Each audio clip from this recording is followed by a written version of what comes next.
baseball is dead. Rest in peace. Thank you, Dallas. Hey, you know what? One of the biggest episodes of the year so far.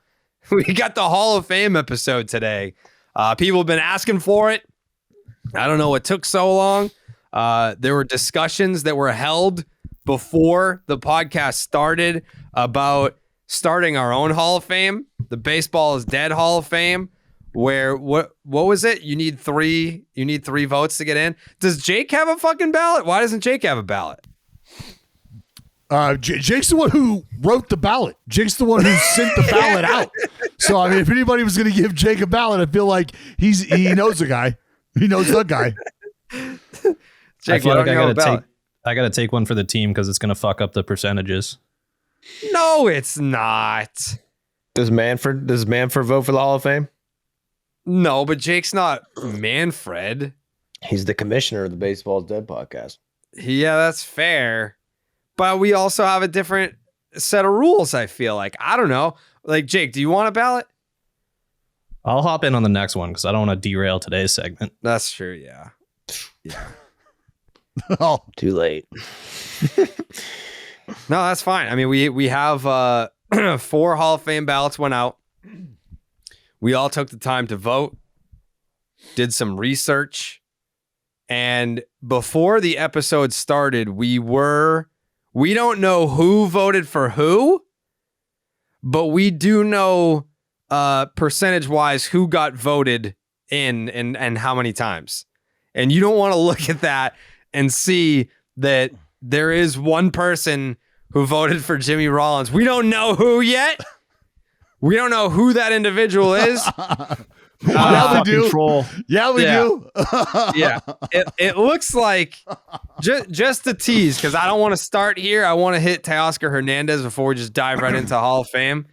So I know everyone's excited about it. Joe, wipe that goofy fucking look off your face. What do you mean? I ride my fills. I'm gonna ride my phone. I will say there are only 3 players on the ballot that we all agreed on. 3. I was surprised by that number. I thought it would be higher than that. I thought it would be around 6, maybe even 7 players. 6 feels about right. But we only agreed on 3 players. Yeah, but there were another 6 that got 3 or 4, right? 1. Yeah, two, you're talking total 4, consensus. 5 additional players got 3 votes. Okay. So if we were to go by the Baseball is Dead Hall of Fame rules, we would have we'd have a large class. Player class. Yeah. Yeah. An 8-player class. But that, I feel like we get it right. We're just going to get it right. That's all.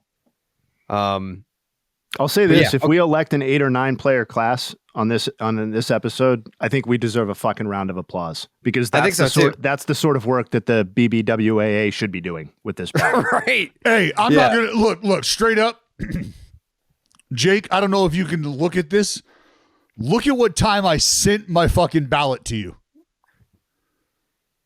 Can you look that up? Can you look at what time you received my Hall of Fame ballot?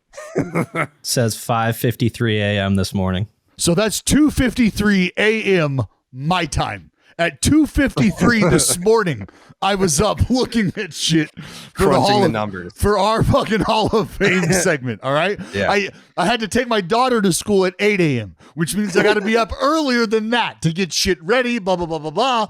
And so that's how seriously I was taking this. I was like, I can't just fucking mail it in. What am I just going to punch a bunch of... No, come on, man. Come on. Because I knew you guys, and I hoped you guys would be respecting it, but then I woke up to the text, saw somebody put Jimmy Rollins' name in there, and I was like, all right, somebody just fucking didn't care. But we do. I think the majority of us care, and that's fair. I mean, that's what I'm here for. I stayed up until 3 doing my ballot. Whoa, Joe, taking it personal for no reason. Nobody's pointing fingers. I was up till 3, 4, or 5 a.m. No, nobody's. I stayed way later than you, and I wake up way earlier. Your head must have fallen on the keyboard and accidentally clicked Jimmy Rollins' name. That's the only 4 a.m. I'm going to tell you right now. I swear to God, Jayhay, when that text came through, I looked at it and I was like, I didn't hit the button, did I? Like I didn't fucking. Somebody wants content, is what that vote is. I will say, I don't even need to ask Jayhay how much time he put into his research. Just rough estimate, Joe. How much time did you put into your research for your ballot? Like 12 hours. Okay. So, Well, what? that's a lie. I just copied John Heyman's ballot, honestly. I just copied John Heyman. Yeah. What was his ballot, by the way? I know, look at my ballot. It's the same ballot. Same ballot. I, objectively speaking, I would venture to guess that we put more time into researching for our ballots than 78% of people with an actual Hall of Fame vote. Fair or unfair?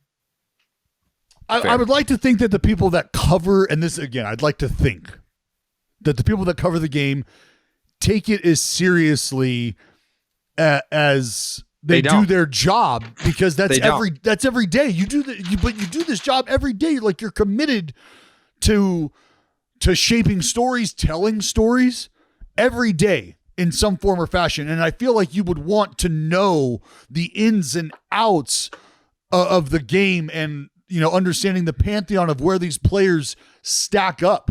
And I just feel like that should be regarded, and I want to believe it is regarded by a large number of the voters. But I think we do get not blindsided. I think we get enamored with the off the wall wacky voter who hasn't covered the sport in a while. We find out they haven't covered the sport in a while, and we're like, why are these cretins? Why are they getting a vote still? Why do they win? Like, straight up, like, you could name 5 YouTubers who deserve a vote more than they do. You could name 5 video game creators who deserve a vote more than they do, simply because these individuals consume, watch, follow, and probably love the game on a different level than some of these curmudgeons who were stuck in the past and refused to give what? Dropped a hard C there. Curmudge, little curmudge.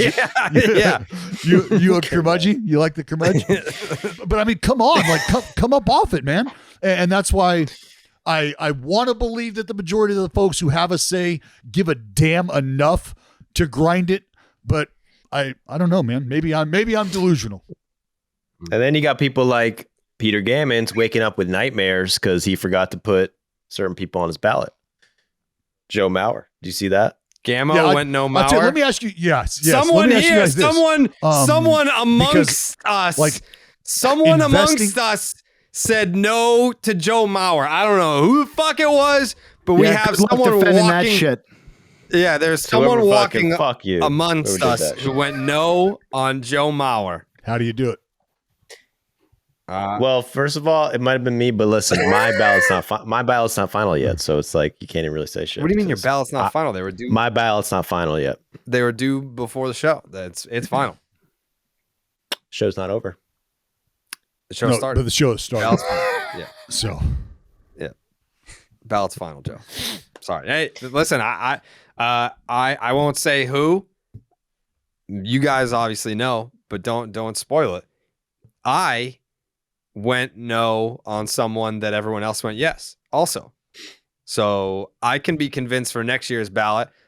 It's not. Well, so Jared, before you get into that, I wanted to ask you guys a question, and this leads right into what we're talking about right now. So I was going to say that doing this time, going through this exercise, and investing more than just a once over, just a gloss over the list of names, 15 minutes before we're going to have a conversation. Sure. I found myself really trying to understand, all right, who's on the ballot, or I guess really taking into consideration who's on the ballot, who's been on the ballot, and really gaining perspective and gaining a respect for the perspective that I think writers who are doing their due diligence have to gather. And that's understanding that this individual might have some time to get votes while this other individual might be running out of time to get votes. And so I can understand, and I now have a much broader and deeper respect for trying to find landing spots for your votes, and not just issuing votes and then issuing guys off the ballot just because. And I can understand how difficult it might be to have 10 total votes, feel like there's not 10 viable candidates, and still find more than 3 players that deserve to be acknowledged, that deserve their work to be acknowledged. So taking all of that into consideration, I really enjoyed this, but I gained a lot of perspective, and I would ask you guys that same question. What about this process, if you invested a little more than just a once gloss over, did you take away from this that you might not have had before? Well, to piggyback off that, how many of you used all 10? I did. Jayhay, Dallas, Joe? I didn't know you only got to pick 10. See, like, if this is a social experiment, there are people like Joe who have actual Hall of Fame votes. Like, there probably are people that are like, I didn't know that you could do that. Exactly. Like, this isn't a one thing. Like, I've been stressing over this because we've only got one vote. I've been thinking about the one guy I was going to vote for. You get 10. This is a social experiment that is essentially a microcosm of the actual voting process, where you're going to have people that didn't know that you could vote for 10. You're going to have people that were like, yep, Jimmy Rollins. Go Phils. Like that. Like, that's going to happen. Like, that's real life. But I went 9. And that's exactly what I'm talking about. That's exactly because I'm being serious when I say I was racking my brain, like looking over this, and I was like, "Fuck!" And it may or may not have been in between a few nod offs. Like, I was trying to get the mind right and really kind of tap into the baseball gods, but it was not an easy exercise. I feel like we've hyped this up so much that it would be very hard to go to Teoscar Hernandez and then come back to this. So I feel you can do that. The power of editing. This is what you call a tease, Jared. That's what you call a tease. You think so? Yeah. I just voted again 15 people, so I just debunked that bullshit. You can vote as much as you want. DraftKings Sportsbook, an official sports betting partner of the NFL playoffs, is bringing you an offer that'll make the playoffs electrifying. New customers can bet $5 in any game and get $200 instantly in bonus bets. Dallas, congratulations. Cowboys division champs. Beer leave it after just absolutely stomping a mud hole in the Commanders. What draft pick you going to get? You got shit draft pick, though. Joseph. What? What's up? Don't be so sensitive, bud. Don't be so sensitive. You guys were just merely a stepping stone. You know what I mean? Just merely a stepping stone. You're going to get a shit draft pick. Yeah, they're going to get a terrible draft pick. That's a fair point. Good. It's all good when we're fucking spitting out confetti in February. Who'd you get? Who's in the draft? I don't know. Boys, 100%. Gives a shit, Joe.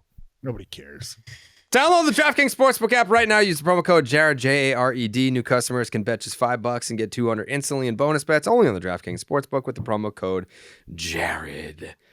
Okay. Let's do a little Teoscar Hernandez. I'm not trying to dive deep into this shit. So, Jake. It's pretty simple. Hold on. You can have your turn, you fucking troll. Jake, this is another free agent that's not coming to Boston. I have reason to believe that shut the fuck up. I have reason to believe that he probably wanted to come here. Interested, mildly. He was interested. Sure. So this was Coley's point, and I want to echo it. We have a hard enough time convincing players to come here that don't want to come here. We're not even signing the players that want to come here. Like, that's so bad. I mean, we've got it bad. I don't want to hammer the Red Sox perspective too much, but I just did want to check in with you to see how you were doing this morning. Yeah, no, it's tough. Obviously, he really wanted to be here. Guess we didn't really want him as much as he wanted to be here. So he's not here, and he's going to the Dodgers. Good for the Dodgers. They really needed him. Yeah, they really needed the help. I think with that contract situation with Teoscar Hernandez, I'm a little surprised at how it played out because why? Because I was under the impression, well, first of all, we had those bullshit reports that he was looking for 4 or 5 year deals. I don't think that was the case. I think all along he was trying to get a 3-year deal. Yeah. It was my understanding that the Dodgers had a 2-year offer on the table for around the same AAV that he ended up signing for. The Red Sox made an offer of 2 years, $28 million. The Dodgers were somewhere in the 2 year, $50 million range. So the Red Sox, when people like were coming at me for saying that the Red Sox, after signing Giolito, were basically out on Teoscar Hernandez, I was saying that because their offer was so insulting that you might as well be out. Like they weren't even making an offer that was remotely considerable for Teoscar Hernandez. So they come in at 228, the Red Sox. And then I was under the impression that the Dodgers had offered 2 years for around 50-ish. So the AAV was a little steep, but I think the Dodgers went with a higher AAV to avoid going 3 years.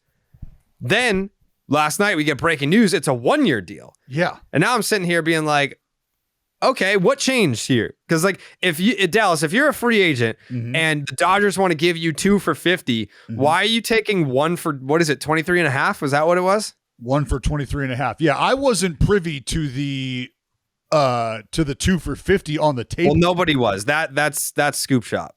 Yeah. Well, I mean, that's what I wouldn't understand. Like if there's a 2 for 50 on the table, then I don't have an answer for you. If I'm being, and his contract is deferred hardcore. Well, right? No, that 1 year. Yeah, no, it's what, $8 million? $8 million deferred from like 2030 to 2039 or some shit. Yeah, he's got $8 million deferred over a 30 or over a decade period. Yeah. Yeah.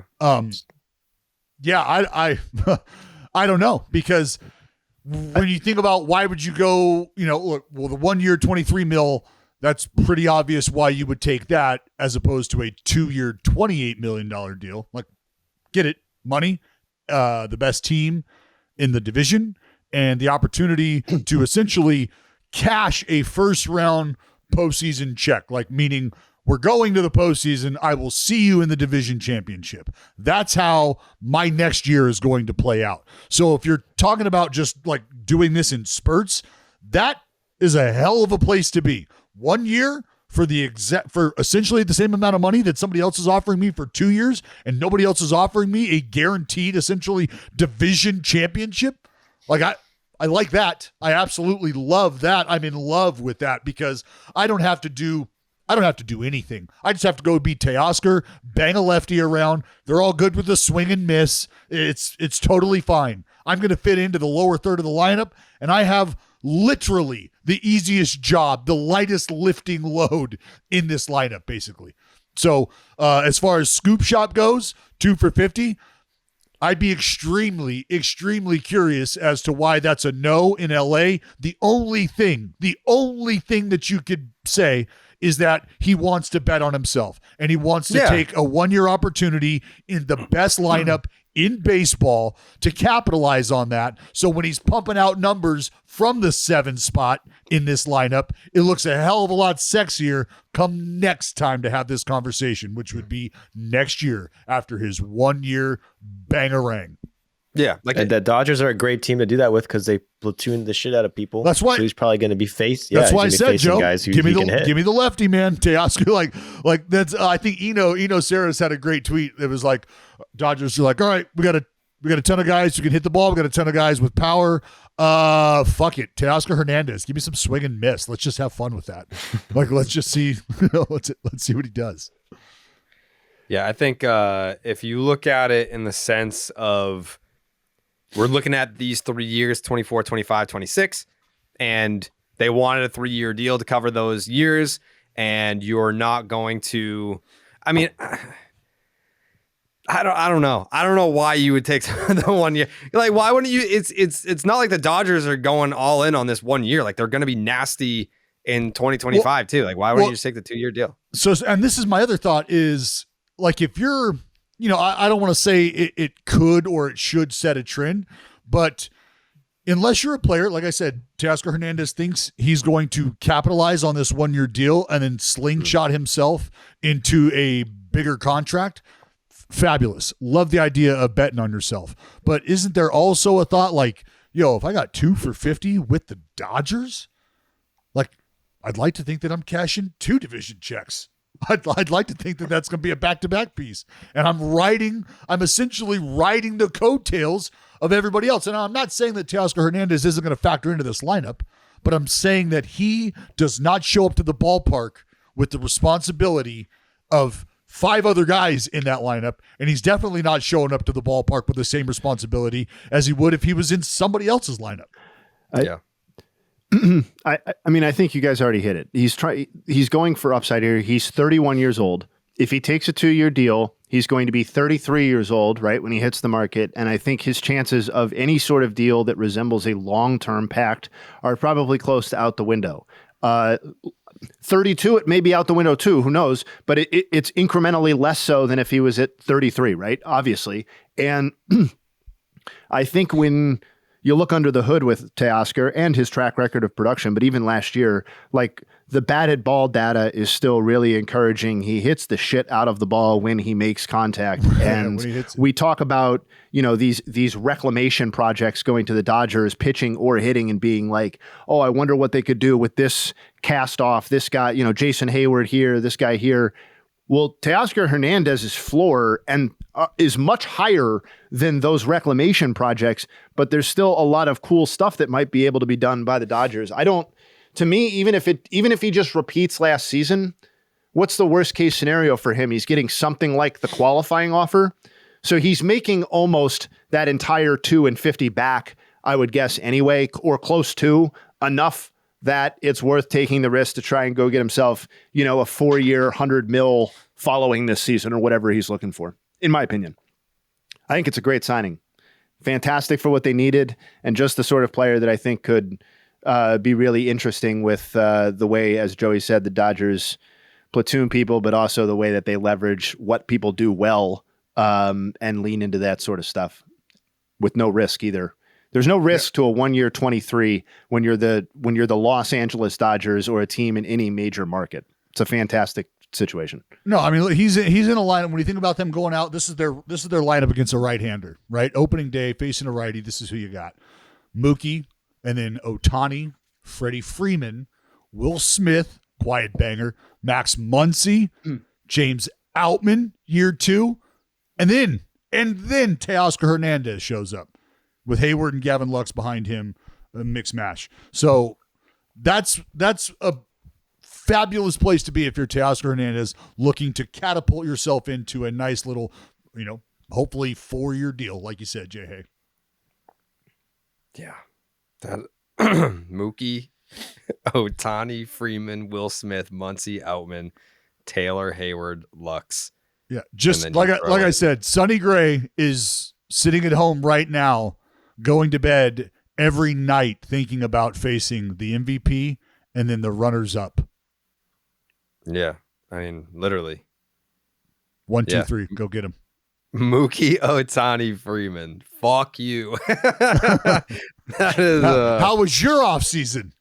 Yeah, that's good. Imagine like how many times that you're going to have a situation over the course of the season where it's like, all right, heading into the bottom of the 9th, Dodgers down up. 1. Yeah, due up in the bottom of the 9th. Mookie Betts, Shohei Ohtani, and Freddie Freeman. We'll be right back, folks. Like, that fucking sucks. Imagine being the closer. I mean, I'm sure there are plenty of closers out there who would welcome that opportunity. And then there are plenty of closers that would candidly tell you that, like, I'm shitting my pants when I see that. Like that is a legitimate, like, you have... There's times during the season and where your lineup is clicking, and I mean championship caliber clubs, you just feel this way, I think, after a certain point in time during the season. But you become a team where you realize, where you just feel like, look, second half of the game is when we start to come alive. Down by 4 in the 5th or 6th, we're not out of this by any stretch. We're not out of this game. And now with that lineup, just that parlay is going to make it's going to feed my grandchildren. It's stupid. It's stupid. It's stupid. Yeah. But going into any 9th inning down by 2, you're like, cool, let's go. No problem. The closers who relish that opportunity are the ones who already have the long-term bag. Right? Like, That's who's cool with Ohtani and Mookie and then Freeman coming around the corner. It's those guys who are still trying to get paid probably just want the clean save. Well, yeah, this is exactly. This is where you're going to make your hay, though. You know what I mean? You start working your way. This is like a left-hander trying to find his way through a Barry Bonds type at bat. I bet all those left-handers, if you asked them now, would have rather just said fuck face and Barry Bonds. Give me the easier dude. He ruined my numbers. Yeah. Oh, no doubt. No, Mike Basic is not getting any after the fact credit for having Bonds tattoo the shit out of the record-setting home run ball. You know what I mean? No. Anyways, immediately after Teoscar Hernandez signs with the Dodgers, the Red Sox are now the front runners for Jorge Soler. Yeah, that is. They're plenty interested in him. We're gonna see how that. What, Dallas? You don't think they're gonna fucking sign him? You don't think he's coming to Beantown, kid? Shitting me? If there's going to be one thing that I tune in to watch Boston Red Sox baseball next year, it's going to be Jorge Soler hitting tanks over the monster. That's it. Yeah, he'd love the monster. He would love it. He would love it. This is so sad, man. I need to get back into therapy, which is where BetterHelp comes into play. So thank you to BetterHelp for being a sponsor today because, listen, we need it. Around New Year's, we get obsessed with how to change ourselves instead of just expanding on what we're already doing right. Maybe you finally organize one part of your space, or you want to tackle another, or maybe you're taking your supplements every morning, and now you want to actually eat breakfast too. Therapy helps you find your strengths, so you ditch extreme resolutions and make changes that really stick. Joe, what are your New Year's resolutions? Did we talk about this? Just do therapy every day. Yeah. Are you thinking about talking to your family less? Yeah. Yeah. Less family, more therapy. Yeah. That's more work too. If you're thinking about starting therapy, give BetterHelp a try. It's entirely online, designed to be convenient, flexible, and suited to your schedule. Just fill out a brief questionnaire to get matched with a licensed therapist and switch therapists anytime for no additional charge. Celebrate the progress that you've made. Visit BetterHelp.com/baseball today. To get 10% off your first month. That is BetterHelp, HELP.com/baseball. All right. That was talking Teoscar. Now it's time to talk Hall of Fame. It is time to talk Baseball is Dead Hall of Fame ballots. For anyone that's unfamiliar, I'm not going to give you the whole rundown of names that were on the ballot, but I will say Brandon Phillips, James Shields, Victor Martinez, Jose Reyes, Jose Bautista, Adrian Gonzalez, Matt Holliday, Bartolo Colon, David Wright, Chase Utley, Joe Mauer, and Adrian Beltre are all first-year names on the ballot. Other notable names, Gary Sheffield is in his 10th and final year. Billy Wagner on his 9th, coming up on his final year next year. So here's how we're going to do this. You know, I'm not trying to interrupt, but we did forget that there was also the Hall of Fame, the committee, the Golden Era Committee. So, you know, we could also, if you want, vote for Davey Johnson, Jim Leland, Ed Montague, Hank Peters, Lou Piniella, Bill White, Cito Gaston. How prepared are you to Joe vote on West. those guys right now? Yeah. I will. I will put a vote in. I'm casting my vote for Eddie Montague. Good pick. Cito Gaston. Incredible pick by me. Cito Gaston, Toronto legend. Joe West umpired more games than anyone in history. I understand it's not the Hall of. I know it's not the Hall of very good, but Joe West is amazing, and I'm vote him. So that's my first pick. Okay, I'll also vote for Joe West. Any umpire that wants to come on this podcast, you're more than welcome to have my Hall of Fame vote. All right. I'm going to just throw out some of my notes. I took notes on my picks. My ballot, 9 players. 9 players on my Hall of Fame ballot. First up, Andrew Jones, who had 58.1% of the vote last year. He's in his 7th year on the ballot. 17 seasons, average WAR of a Hall of Famer is around 60. From 1997 through 2007, that's 11 seasons, Andruw Jones had a 60.9 WAR, 62.7 career, not counting his age 19 rookie season and his last 5 seasons with the Dodgers, Rangers, White Sox, and the Yankees. 10 Gold Gloves, 5 All-Stars, 1 MVP runner-up, MVP votes in 5 seasons.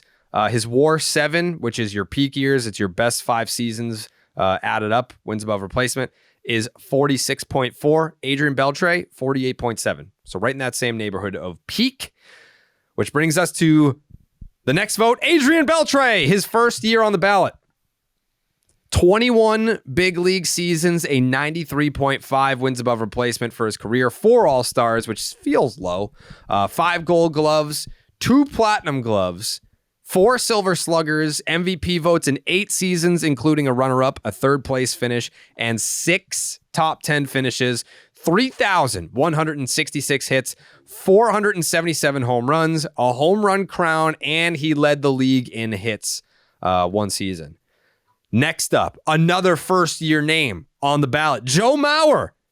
15 seasons, a 55.2 wins above replacement for his career, 3 Gold Gloves, 3 batting titles, 5 Silver Sluggers, 6 All-Stars, the 2009 MVP in the American League, 4 top 10 MVP finishes, in a lifetime 306 hitter. Next up, Todd Helton, 72.2% of the vote last year. He's in his 6th year on the ballot. 17 big league seasons, a 61.8 career wins above replacement, MVP votes in 6 seasons, 3 top 10 finishes, a lifetime 316 hitter, 414 on base, a 953 OPS, 5-time All-Star, 3 Gold Gloves, a batting title, and 5 Silver Sluggers. His WAR 7, 46.6, which is on par with the last 2 guys we mentioned, Jones and Beltre. And then everyone's like, oh, what about the home road splits? At home in his career, because he's a lifetime Rocky, 345 with a 1048 OPS. That's pretty cool. I mean, a lot of people play in Colorado. Not many people hit 345 for their whole fucking career with an OPS over 1,000. On the road, 287 with an 855 OPS, which is still pretty damn fucking good. Well, that makes it negligible. Really, the road splits are negligible. Yeah, the road splits are pretty fucking good. Like however you want to chop it up. Todd Helton, Hall of Famer in my book. My next vote. Billy Wagner in his 9th year on the ballot, 68.1%, percent of the vote last year, 16 seasons in the big leagues, 7 All-Stars, Cy Young votes in 2 seasons, MVP votes in 2 seasons, 422 saves, which is 6th on the all-time list until Kenley Jansen and Craig Kimbrell pass him this upcoming season. Kenley at 420, Kimbrell at 417. 1,196 strikeouts in 903 innings. That's an 11.9 strikeouts per 9, which is Jayhay, the best of all time. Minimum 900 innings, the highest strikeout percentage of all time, 33.2% minimum 900 innings, the 6th best reliever of all time, according to Jaws, in the live ball era. Only Mariano Rivera had a lower ERA, minimum of 750 innings, which is 231 compared to 221, so it's still in the same ballpark. And only Mariano Rivera had a better ERA, plus 187 compared to 205. We're talking historical shit here. For anyone that's out on Billy Wagner, wake up, use your fucking eyes. If there's 6 relievers in the Hall of Fame, there's about to be 7, and there should be. Next up, Gary Sheffield. His final year on the ballot, 55% last year. Feels like a long shot that he'll get in.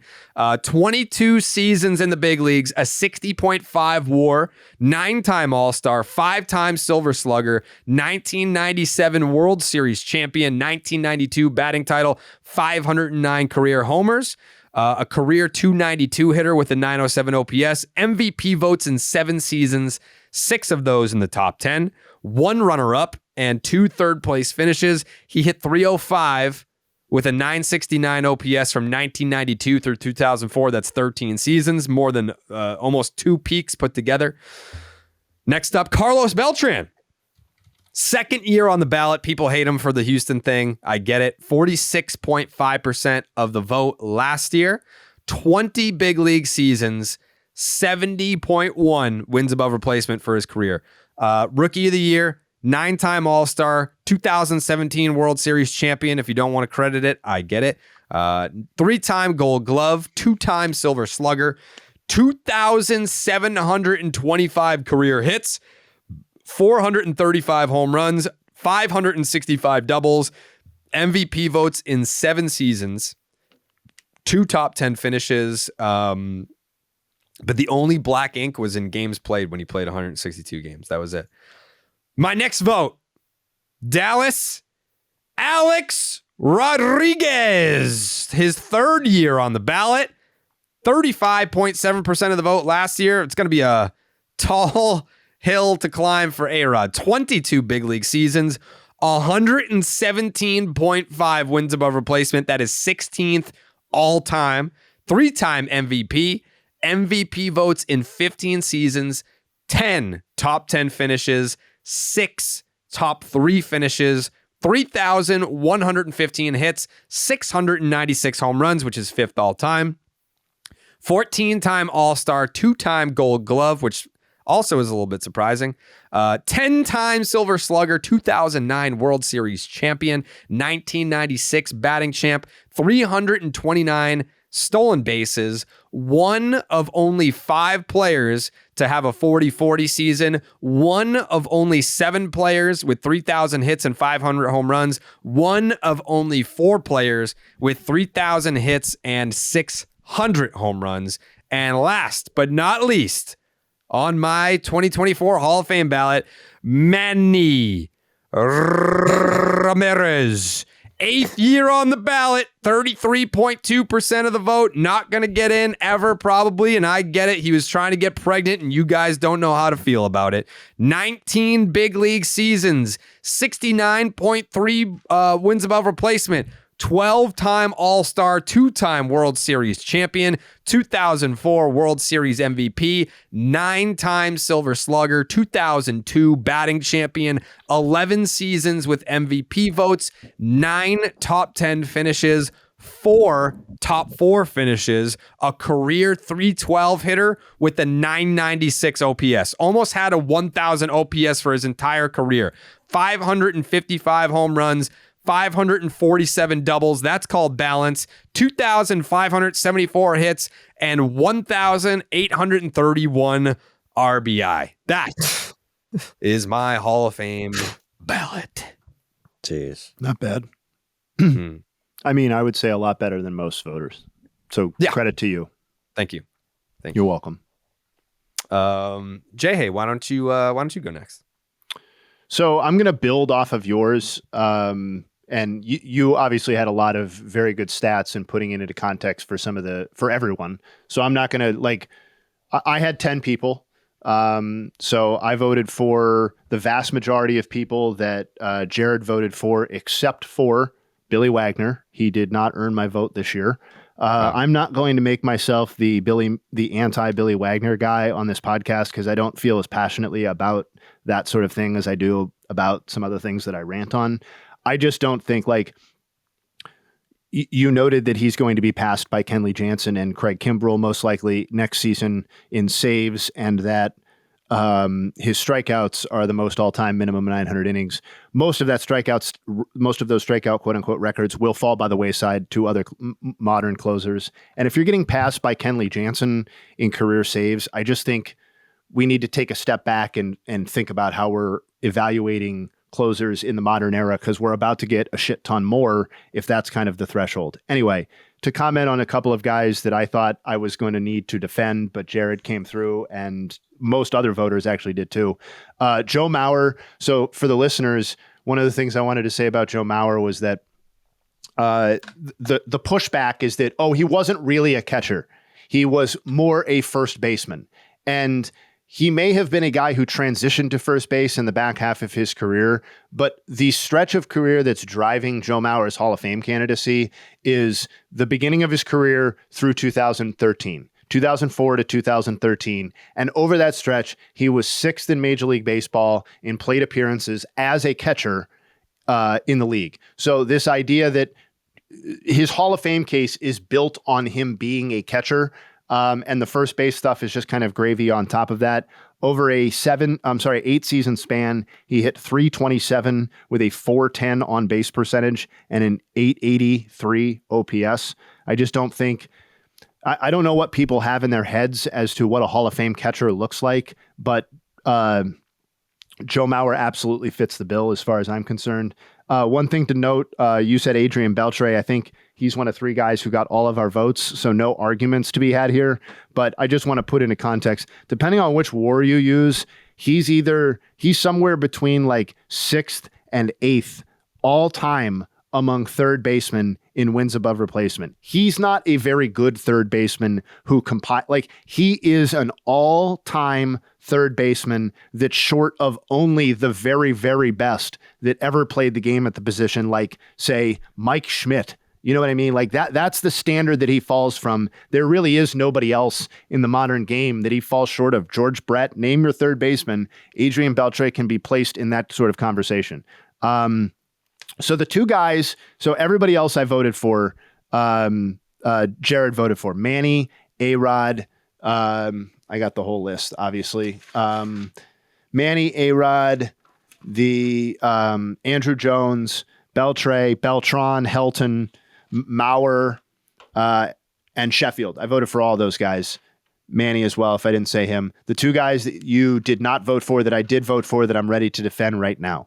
Chase Utley and Andy Pettitte. Those were my votes. Andy Pettitte. Yes, and he's the one guy that I went into this Dallas. I didn't answer Dallas's question at the beginning, which is, what did you learn from this process? And he is the one guy I went into this process not necessarily intending to vote for, that I did end up putting my check mark next to. So I'll start with him.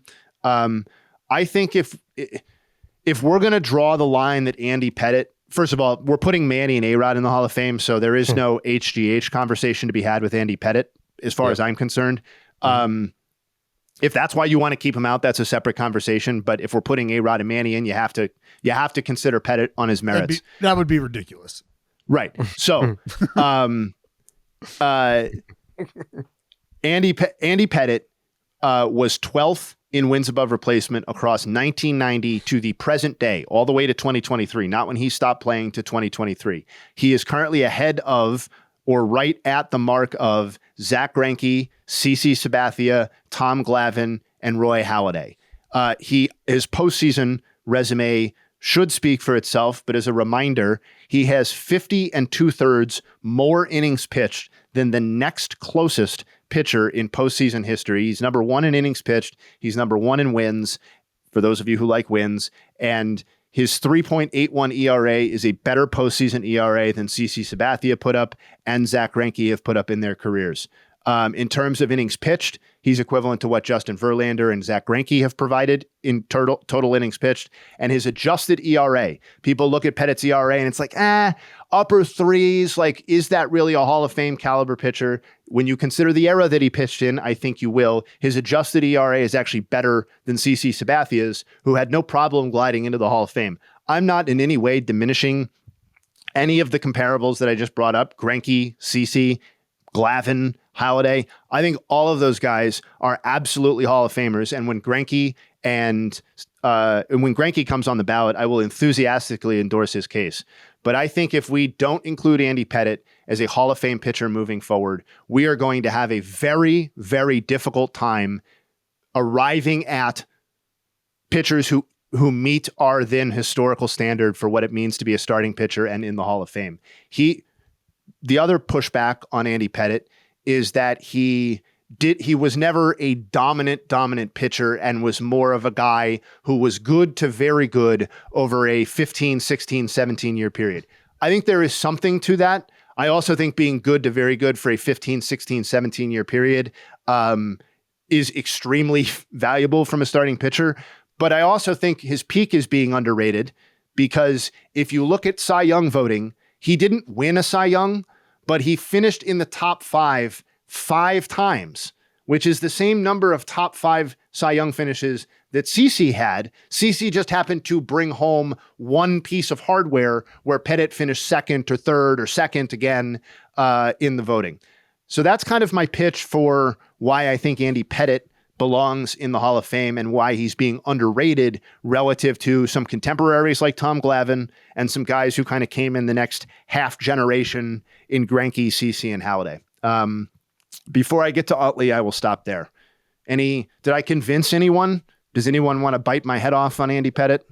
No, I think for me, hand up, I didn't even really dive deep into Pettitte because it's just one of those things where I feel like where it starts for me is either you know it because you watch them play and you're like this, like Beltre, for example, slam dunk Hall of Famer for me. Yep.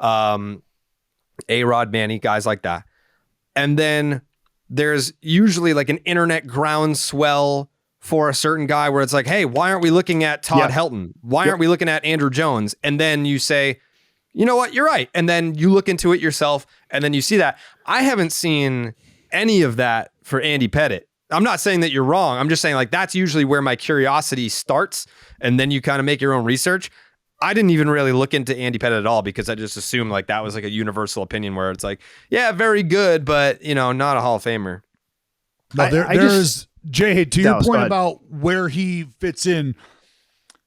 I voted for another guy on this and I list. don't know how you can vote for him and not for Pettitte.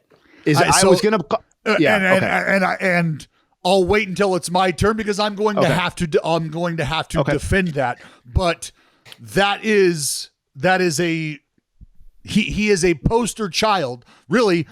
And the only reason, my vote for Burley stems from, again, playing against these guys, competing against these guys, Pettitte as well. Mark Burley, essentially from the time he walked into baseball, was giving you 200 innings until the time he walked out of baseball. 14 straight fucking seasons of 200 plus innings from Mark Burley. The year he retired, he was 2 innings short of 200 innings at 198. He led the league in innings twice. What he did not have, Jayhay, is the postseason. He did not have the postseason resume that Andy Pettitte has. He did not benefit from the teams that Andy Pettitte was a part of, but that's neither here nor there because you got to be able to pitch to get there, and Andy Pettitte did his job more so than a lot of other people. So the dominance factor, Mark Burley wasn't punching people out. He didn't lead the league. As far as black ink goes, it was really about durability, right? Making starts, leading the league in innings. He wasn't dominating people, and to the tune that Andy Pettitte wasn't necessarily dominating people. But when you provide what these guys were providing, and Mark Burley to a lesser degree than Andy Pettitte, you have to understand what that means to the team at that time, but what standard that's setting, because these are horses in a time where the stallions were starting to be led out of the stable and let go. Like, you're not getting the 200 inning guys like you were getting 10 years before that. So my omission of Mark Burley is more of I ran out of ballot space. He's like 11th or 12th on my ballot, and somebody that in future years when we do this, I will strongly consider putting my vote next to if he doesn't get elected this year for the baseball is dead. I would push back, though, gently on what separates those two to me and why Pettitte earned my vote over Burley, in a sense, is because I do think their levels of relative dominance were different. Like, Burley has one top 5 Cy Young finish. And I'm not trying to say that everything is about Cy Young finish, but I do think that provides a historical lens into how these people were being viewed at the time by the people who were covering the game. And I don't think at any point during Mark Burley's career was he viewed as that sort of dude. And I think we are rewriting history if we're trying to say that Andy Pettitte was not viewed as that dude, because all I heard for my whole fucking life was how big of a big game pitcher and big spot dude Andy Pettitte was, whether he was pitching for the Yankees or whether he was pitching for the Astros. And I'm not even arguing against that at this point. He delivered in those games. He basically provided the quality that he did in the regular season in the postseason. His ERAs are virtually identical. And there's a lot of value in that when you provide it over the bulk that he did in the regular season, postseason. So that's why I think they're similar cases. War would say that they are in similar situations. I think Andy Pettitte. No, I think Andy Pettitte is cut above, and I think his postseason resume matters when discussing, and I'm not saying you don't think this, but it matters when discussing this sort of stuff, particularly when we're talking about a guy, we're literally talking about 270 postseason innings, like a full dominant season's worth of innings plus. So that's from why like a pitcher in the fucking 1950s, 270 innings. Right, like that's yeah. And look, like my defending of Mark Burley can probably or will probably have a tough time being digested by folks with me also not putting Andy Pettitte on the ballot. But the reason that Andy Pettitte isn't on my ballot is because I have no problem admitting bias towards Mark Burley simply because this was a guy when it came to like my style of pitching. I've told the story many times. My rookie year is the year that iPads came out. I went to the store and bought 2 of them, and I had my fucking video guy load up an entire iPad's data storage worth of Mark Burley outings because he didn't dominate Jayhay. He wasn't getting the swing and miss, but this dude was pitching, and he was pitching his ass off. And you could wake up in December and essentially write out the line for Mark Burley over 33 starts. And that meant something to me. Andy Pettitte, the same thing. A better performer in the postseason. So there's no defending not putting Andy Pettitte on the ballot and putting Mark Burley on the ballot. This is me admitting the bias. Well, one might argue if you get a perfect game, you should get in. Free ride. Anyone with a perfect game should get in. Joe, I'm into that. I don't have any bias towards that, but I would tend to lean that way. So Burley would get in. Andy Pettitte, it ain't the Hall of very good. He had a higher whip than Dallas. So maybe Dallas should get in. Well, that's something. I mean, I think we need. I think we're all automatically in. I think we're the kind of the masthead of the Baseball is Dead Hall of Fame. All right, the other guy and then I'll turn the mic over. The other guy that Jared did not vote for that I did vote for is Chase Utley. To me, so Jared said one of the tests for him is when you watch it, do you feel like you're watching a Hall of Famer? I got to be honest. When I was watching Chase Utley at his peak, there was no fucking question for me that I was watching a Hall of Famer. To me, like I don't. When you look at Hall of Fame standards and what it takes to get in, I do think position you played matters and what the historical standard at that position is. I agree. And Chase Utley, to me, it more than clearly clears the bar for what a Hall of Fame second baseman looked like. And if most of that came during what's considered a relatively truncated peak, that's okay by me because that peak was 100% Hall of Fame caliber. And let me just put it into context. Over a 6-season span, he hit 298, 388, 523. That's a 911 OPS out of your second fucking baseman. He was second in wins above replacement among second basemen from 1990 to 23. So basically what a 34 season span behind only Craig Biggio. And from 2005 to 2010, a 6-season span, which was Utley's unquestioned peak, he was number 2 in baseball in wins above replacement behind only Albert Pujols. Even if you think wins above replacement slightly overstates that case, say he's 4th or 5th in baseball, we're still talking about a guy who was unquestionably an MVP candidate for a half-decade span. And to me, that clears the bar for second baseman. Like if you look at second baseman historically, I think some listeners would be surprised at what greatness looks like from a second baseman over the course of their career. Do you think Roberto Alomar's career was a lot better or a lot longer than Chase Utley's? It was not. Roberto Alomar was done being a great player in his early 30s, much like Chase Utley was done being a great player in his early 30s. Second basemen don't always age gracefully in historical terms. And to me, I know he doesn't have the MVP. He could very well have the MVP. And in that sense, that's some of my bitterness towards Jimmy Rollins is that I think stole an MVP from him. I think Rollins and Howard's MVPs really misrepresent they really misrepresent what was going on with that Phillies team at that stretch of time. Not to say those guys weren't good players or important contributors to those teams. Chase Utley was the best fucking player on that team. Ryan Howard. It's about building people up. It's not about shitting on guys. Can we just talk about Chase Utley without? But the lack of hardware is what's being held against him in a sense, and his teammates were the ones who basically stole his fucking hardware that belonged to him. There's no question that those are bad MVPs in hindsight. I hope we get to them someday. Yeah, here's I'm done. But Chase Utley and Andy Pettitte are my guys that stand out, and I feel pretty good about it in hindsight now that we've talked about it. I agree with what you're saying, especially with the second base. If you're top 5 second baseman, you got to be in the Hall of Fame. However, if you were, everyone knows the best guy in the field. If he was really good, he probably would have played shortstop. So if you're going to say Chase Utley's in, that means the guy who played shortstop with him should also be in because he's better. Because if he was better, he would have played shortstop. No. Lou Whitaker, Alan Trammell. Lou Whitaker, Alan Trammell. Here we go.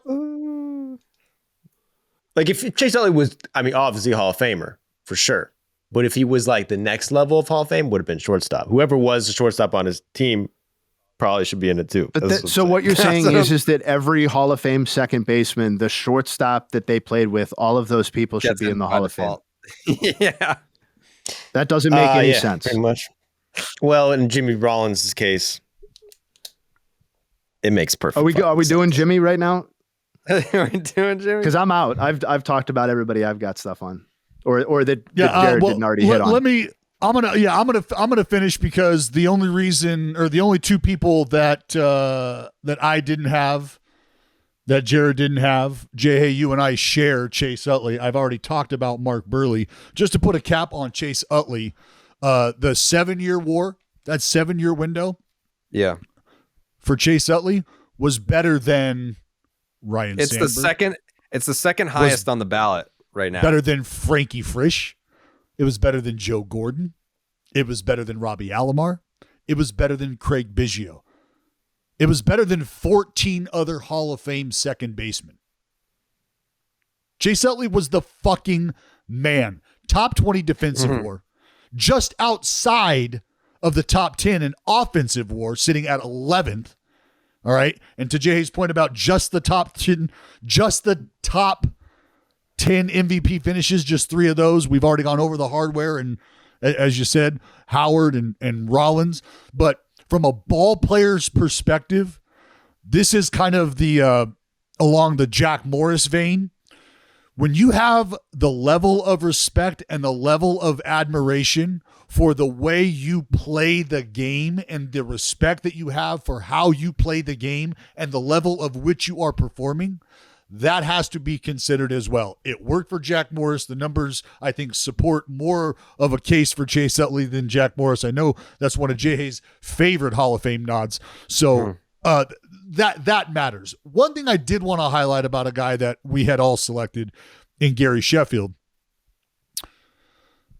Rare is it, and I've talked about this before, rare is it to have the power and the bat to ball skill on the level of a guy like Gary Sheffield. When you hit 500 homers, there's probably some swing and miss involved. And I think you'd understand that that would be the case. Well, with Gary Sheffield, that is simply not the fucking case. 509 home runs, 2,689 hits, 1,475 walks. I'll say that again. 1,475 walks to 1,171 strikeouts. That's right. 1,171 strikeouts. You heard that correctly. A guy who hit 500 homers walked more times than he struck out. 292. 907 OPS, 16 seasons with more walks than strikeouts. He never struck out more than 83 times in a fucking year. That is remarkable. And again, as a guy that I faced, stepping into the box, even at the later stage in his career, with that looming power threat, was still a fucking at bat. Was still a dude. That right there, for me, has Hall of Fame written all over it. Get Gary Sheffield to the Hall of Fame. Did anybody not vote for Gary Sheffield? Because, like, in a non-mocking way, I would love to hear that perspective, because he's actually a guy I struggled with. I voted for him, but I struggled with it a little bit. I mean, mine's not final. I don't think I voted for Gary Sheffield. I think he's off my ballot. He did fucking steroids, dude, and it's not all very good. It's a no for me. I'm not so his wins above replacement, no matter what you look at, is like right at that kind of Hall of Fame borderline level. And like he doesn't have an MVP. You know, he had a lot of all-star games, but not some like overwhelming number. He's got some black ink, but not a ton of it. He's got some great counting. Like he's got the 500, 250 thing going on. But like at the end of the day, I wasn't totally comfortable leaving a guy whose bat was that potent out of the Hall of Fame, even considering the era that he played in. And like, I'm not keeping A-Rod or Manny out. So any steroid speculation with Gary Sheffield is obviously not something that I'm personally factoring in right now. But like I think it's more likely that he's underrated by WAR than it is like he wasn't an awesome offensive threat when I watched a lot of it with my own eyes, and the numbers largely back up that case. So that's what pushed him ahead, like of getting it. That was my reaction to Sheffield. I just know he didn't get 100% of the vote. So I was curious. So I think what's super interesting with Gary Sheffield is that he has the same career OPS plus as A-Rod. That is interesting. Yeah. Damn. Career 140 OPS plus. So, I mean, it's league adjusted for anyone that's not a big OPS person. I mean, that says a lot to me. So he's not a Hall of Famer because everyone knows A-Rod not getting it. So sorry, Gary, and sorry anyone who with a lower OPS plus than A-Rod, you're not getting in. Yeah. Do you think Sheffield is like harmed a little bit by the fact that he bounced around so much and played for so many teams? No, I think it's just completely the Mitchell Report. Oh, okay. If it weren't for the Mitchell Report, I think he's in. All right. I mean, 3 top 5 finishes, Jayhay. 3 top 5 MVP finishes, even at the later stage in his career, and he's missing out on these MVPs. To fucking Bonds. I think. Yeah, and I'm not sure that like Caminiti. I'm not sure he was a victim. Won that. Yeah, I'm not sure he was a victim of any robberies. Like, I'm not sure any of these MVPs, quote unquote, belong to him. But you're right that he was certainly in the conversation. Fuck yeah, he is there over an extended stretch too. And that's the other thing that, like, I don't know.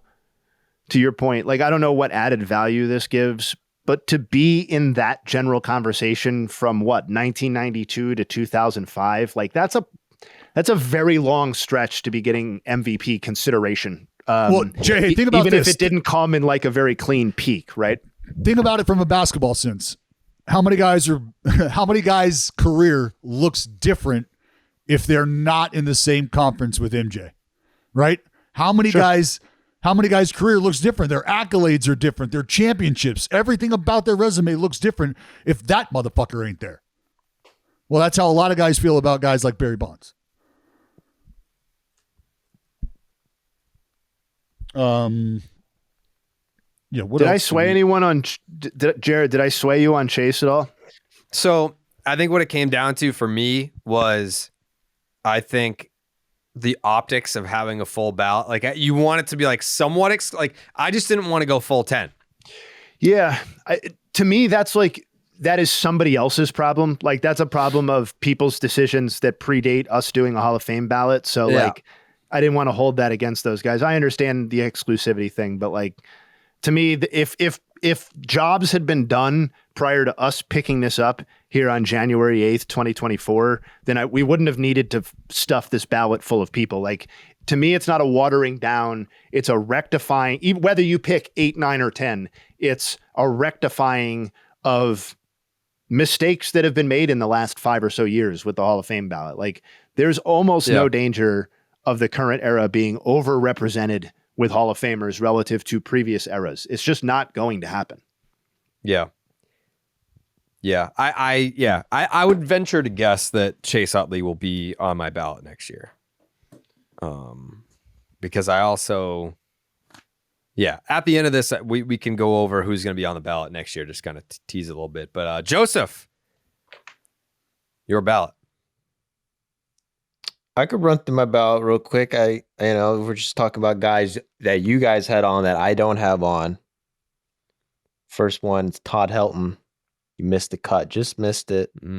But the Coors, I know that's where Blue Moon is made, so I am kind of biased, but that's a big hefty split, dude. And it ain't the Hall very good. Todd Helton, you're out. Wow. Who else? Mark Burley. Oh man, I like the perfect game clause, but like I said, if it was the Hall of Very Good, you'd be in, you're out. The steroids dudes, like Manny, A-Rod's out because I got to ride with Dow, and I got Dallas's back, so fuck A-Rod. Didn't Dallas vote for him? Hell no. He got 3 You votes. vote for A-Rod? Yes. He did. Dude. And I appreciate that, Joe. It's your story right now. Fuck my facts. It's your story. Yeah. So A-Rod's out. Manny Ramirez, love you. It ain't the Hall of pushing the fucking traveling secretary down the steps, and so you're out. If it was, he'd be in. But now the guys who I do have in, Adrian Beltre, obvious. Everyone has Beltre. Yeah. Carlos Beltran, beast. I know he kind of cheated with the Astros. Definitely. That will probably hurt him a little bit, but look at his numbers and was a boss in the postseason. Andrew Jones, 10 fucking Gold Gloves, best defender of all time. If you look at his WAR, defensive WAR, Andrew Jones has the most defensive WAR of any outfielder in baseball history. And guess who's second?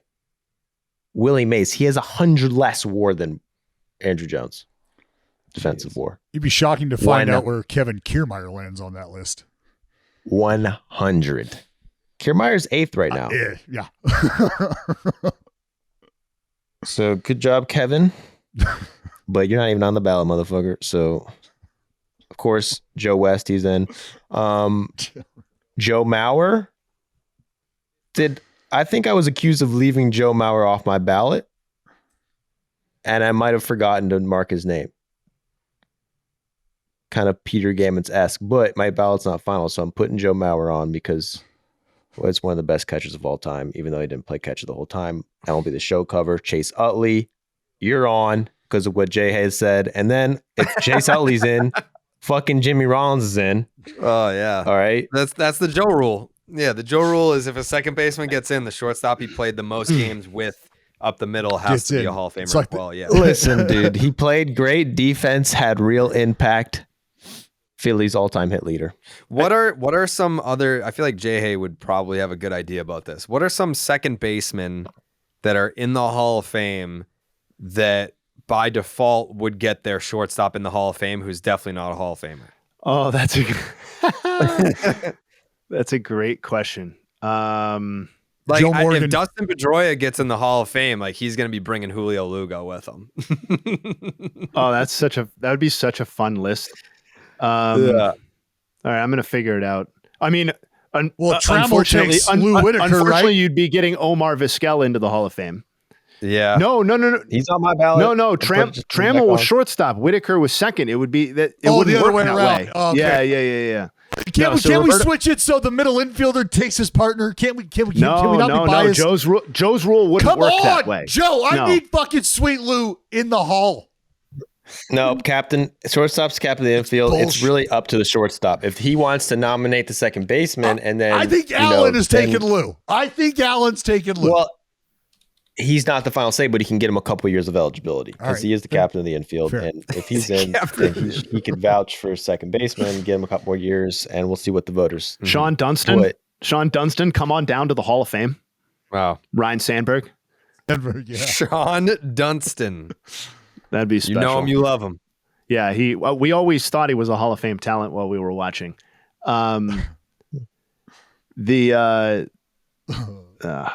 what else? I'm trying to think of some other good examples.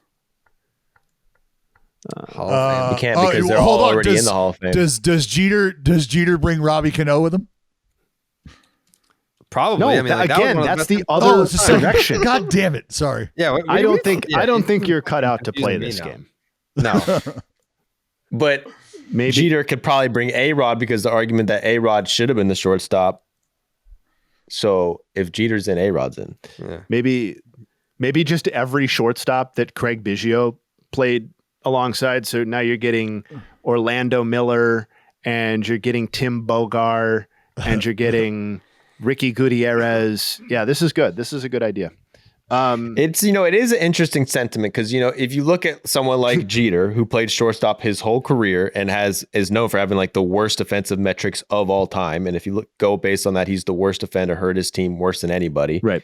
Just off those numbers, which haven't been around forever, but you know what I mean? They make him look so bad. However, if you put Derek Jeter at second base his whole career, he'd probably have fine defensive numbers and you wouldn't even consider him a bad defender. He just played second base.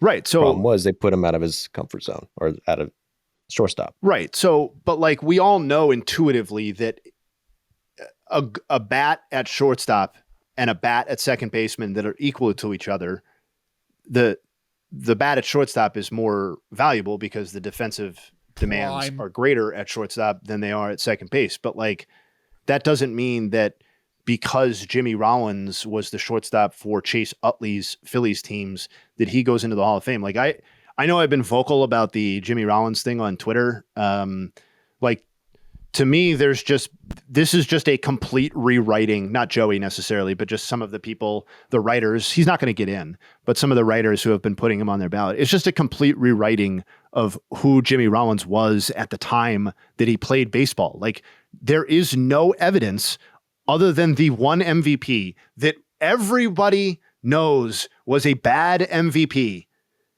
that he was considered a Hall of Fame player at any point during his career.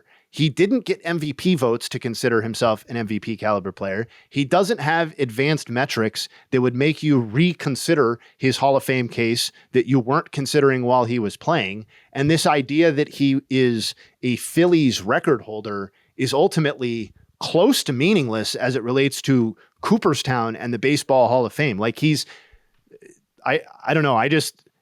There's no case for Jimmy Rollins as a Hall of Famer. He was never one of the best players in baseball for any extended stretch of time, maybe not even one season, and or even the best shortstop in baseball for any extended period of time. I don't know. I don't get this sudden resurgence of Jimmy Rollins nostalgia that's taken over some of these like lifelong baseball writers. I don't get it. They didn't consider him an MVP, a Hall of Famer when he played. What's changed? He played the game the right way, dude. No, I think it's that he's on like Fox or MLB. So they have to see the guy now. That's probably what it is now that I'm talking about it. He has a TV job. And switch hitting premium defender doesn't do anything for you. MVP under his belt doesn't do anything for you. Champion doesn't do anything for you. It's not that I'm saying he's a bad player. He is the definition of the Hall of Very Good. And the definition of that sort of player. Hold up. Over what stretch of time was Jimmy Rollins one of the best players in baseball, let alone the best player on his own fucking team? Well, when he won MVP. He wasn't. Anyway. Albert Pujols was a lot better that season. First of all, he went on the Phillies. And we also need to take into account his broadcasting career. No, we don't. We do. We do not. I'm not even sure that's a net positive anyway. Listen. Has anybody ever said, wow, Jimmy Rollins is killing it on this broadcast? Nobody's ever said that. They're like, wow, Jimmy Rollins is on the broadcast. Nobody's ever said that. I'm fact checking that. He's a good to very good player who has no business getting in the Hall of Fame and won't get in the Hall of Fame. I just don't understand why like Rosenthal and Morosi are out there being like, he's on my ballot all of a sudden. It's just mystifying to me. He led baseball in outs recorded. That's what he led baseball in during his peak, was times creating an out. Joe Giglio Sports. Jimmy Rollins should be part of every Phillies broadcast. Yep, I've seen that. Listen, So if you're gonna go on here and talk about no one even talks about Jimmy Rollins, the broadcaster, I'm just gonna have to fact this tweet got 2,500 likes. Yeah, Joe August 7th, Giglio. 2021. This tweet from June 24, 2019 says, by far the biggest bright spot for the Phillies has been Jimmy Rollins in the broadcast booth. Wow. And This guess who else is in that booth? He's competing with John Kruk. Everyone loves John Kruk. Everyone in the loves booth. John Kruk. And he's going Wow. puncher Kruk. I think August the 7th, fact that we have 2022. dug into Jimmy Rollins' local broadcast chops has made my case against his Hall of Fame better than anything I could have said numbers wise. Brooklyn, Well, wait till we get to his Brooklyn national. says, finally, Jimmy Rollins is in the broadcast booth. I love J-Roll so much.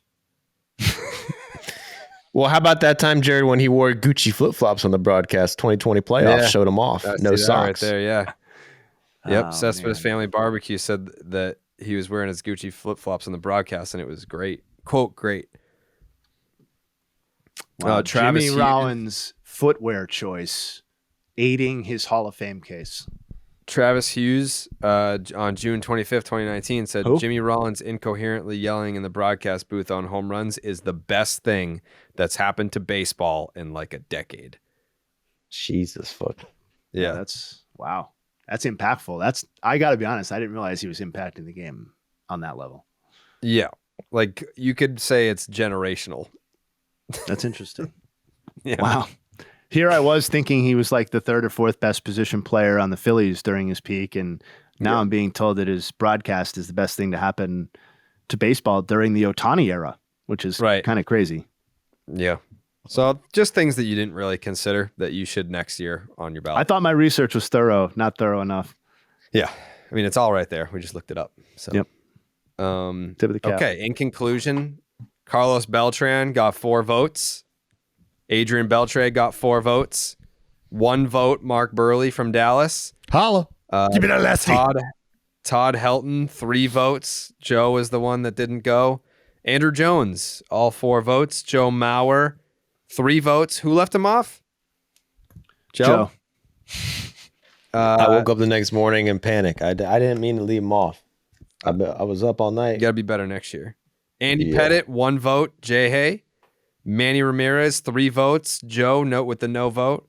A-Rod, 3 votes. 1 no vote for Joe in solidarity with Dallas, who did vote for A-Rod. That right there. That is the definition of fucking team player, Joe. The Ride or die. definition of it. He's a ride or die. 1 vote, Jimmy Rollins for his broadcast career. 1 vote. 1 person didn't vote for Gary Sheffield. Was that also you, Joe? Yeah. 3 Not all very votes, good. Chase Utley. The 1 person that didn't was me, but I will strongly reconsider for next year. Billy Wagner got 2 votes. And who left him off? Jayhay and Joe? Yep. Mm-hmm. Jayhay and Joe left off Billy Wagner. No votes for David Wright. And that concludes the 2024 Baseball is Dead Hall of Fame ballot segment. But for next year, just so that you're obviously prepping with excitement for next year's class, the newcomers, this is probably the most, I would say, our generation of baseball Hall of Fame class that it gets. That's great. Here we go. Mark Reynolds, Fernando Rodney, Mark Trumbo, Kendrys Morales, Jason Vargas, Ian Desmond, Francisco Lariano, Clay Buchholz, Melky Cabrera, Carlos Gonzalez, Martin Prado, Brian McCann, Adam Jones, Russell Martin, Hanley Ramirez, Curtis Granderson, Ben Zobrist, Troy Tulowitzki, Felix Hernandez, Ian Kinsler, Dustin Pedroia, CC Sabathia, Ichiro Suzuki. That is like the fucking, that by far, I'm 34 years old. That is like my generation of baseball, the most like, That's your wheelhouse. That is Yeah. square right in the middle of, these are the people. This is funny. You grew up because watching. These are the players that you grew up watching. These are the guys that I grew up watching and then grew up playing with. And you'll never have a sweeter spot of your baseball fandom entering the Hall of Fame than right now. Right now. I played with some of these guys. I played with Ian Kinsler, and you saw it happen, Dallas. No. That's true. Yes or no? Dallas, yes or no? Charity games count. Yes. Yeah. Yes. Fucking, how cool is that? Like, fucking Ian Kinsler was the second baseman for the 119 win Boston Red Sox, World Series champions. And then by 2021, so 3 years later, I'm basically taking the spot of Mookie Betts. I'm in right field, and Ian Kinsler is my second baseman. It was probably Dallas, someone has a fucking ground ball base hit through the right side, and I'm scooping up a base hit to then throw it to my cutoff man, Ian Kinsler, former teammate of mine, on the Hall of Fame ballot. Congrats to former teammate. These are guys that I played with too, Dallas. Like, I get it, bro. Like, this is like, man, like, you sit around, you think life passed you by a little bit, and you know, me and you, Dallas, as former players, we could be happy for guys that are on the Hall of Fame ballot where it's like, man, like I shared a dugout with this dude. Like, I competed against this dude, like shit like that. Like, obviously, like Jayhay, Joe, Jake, they don't get it. But guys like me and you, we fucking get it, bro. That's Dude, it, man. totally. Yeah, I mean, That's it. Like all the, I remember all the lunches and dinners with Carlito as a young buck when he first came over. Like, man, this kid's going to be ridiculous. Didn't know that his name was going to be on a Hall of Fame ballot one day. Here we are. Right. Yep. I remember growing up with Ichiro. Yeah. Yeah. I mean, jokes aside, doesn't this just feel like CC and Ichiro first of the first comers for next year? Wait, what part of that was a fucking joke? Oh, just no. My part where I said I grew up with Ichiro. Nothing that you said was a yeah. joke at all or came off that way at all. Yeah. Well, yeah, I agree. No, it was very real, and I took it very seriously. You don't think that there are any no love for Grandy? Pedroia? I have plenty of love for lots of people on this ballot because what Jared and you have said also speaks for me. I just think that when push comes to shove, in terms of guys who are first years who actually get the threshold, I think we're looking at CC and Ichiro, and I think all these other guys are going to have to wait if they're getting in. Yeah. You don't think OPS plus career? First ballot. No, I think a lot of these guys are extremely borderline cases, and that includes Pedroia. If you're going to include Pedroia, I think you also then have to include Kinsler in the conversation. I think there's a lot of comparisons to be made there. And just by the way, not to make it about my ballot again, but any of you who are going to strongly consider Felix Hernandez, who is one of my very favorite pitchers to have ever watched in my life, anybody who's going to consider Felix Hernandez needs to do some offseason reckoning on Andy Pettitte before we go there. Some off-season reckoning. Yeah, because you're gonna face some resistance if you try to jam that guy through, who I love and would love to see in the Hall of Fame. Really, perfect game clause. Pettitte doesn't have the Cy Youngs. Pettitte doesn't have an ERA title. Like that's fine. Perfect game clause. Perfect game Felix clause fell too. off. Felix's bulk contributions are well short of the standard starting pitcher standards. I would argue Felix Hernandez is a lot heavier than. So if we're talking bulk, I'm actually giving Felix Hernandez more credit than Andy Pettitte. I don't know. Andy was a solid man. Guy. He was a solid man. But he was a solid man. The baggy jersey, come on, that bro packed on some muscle. The fun part about this ballot, though, is that a lot of these guys had Hall of Fame moments or stretches or peaks that a lot of us were around to, like Tulo, Hall of Fame peak, right? Like, I think we saw what that looked like. It just didn't last very long and was constantly interrupted by injuries. I think Granderson is an interesting guy to give some love to. I just don't think he's going to get any momentum at all for the Hall of Fame. If Bobby Abreu can't get Hall of Fame momentum, I just don't think Curtis Granderson is going to get any at all. So you think Ichiro's first ballot, 107 OPS plus career? 100% first ballot. Yeah. I think he's 107. Oh, were you joking? I got it. That's literally that just blows my mind that Ichiro's career OPS plus is 107. He's about to. Does that not surprise you? It is a little surprising. He also played a long time as a not very good player. Well, it's not the Hall of a National Nippon Professional Baseball. Okay. What is the Baseball Hall of Fame? It's not the MLB Hall of Fame. True. So where's Sadahara? What? Where's Sadahara? I don't know who that is. I mean, I think the guy had the most home runs of all fucking time. Japanese, the all-time. I'm pretty sure there are exhibits about him in the hall at Cooperstown. Mm-hmm. He just never came up. Fucking count. I mean, he never came up for a hall. When did that guy play? When would he have come up on the ballot? No, he would have had to have been a part of the first class with Babe Ruth because that's when he played. Yeah, I'm gonna. He played in the '60s, dude. Sadahara O. Yeah. No, But my point, I don't care when he played. What I'm saying is that when would he have come up for election? He played in Japan. So I'm saying what Jared was saying, it's the Baseball Hall of Fame. Anyone's eligible. Who cares if Ichiro hit, whatever. That's what he said. So I said, that was my I guess. There's a lot of. Oh, he played for the Yomiuri Giants. What the fuck happened to your microphone, Dallas? 868 homers is a lot.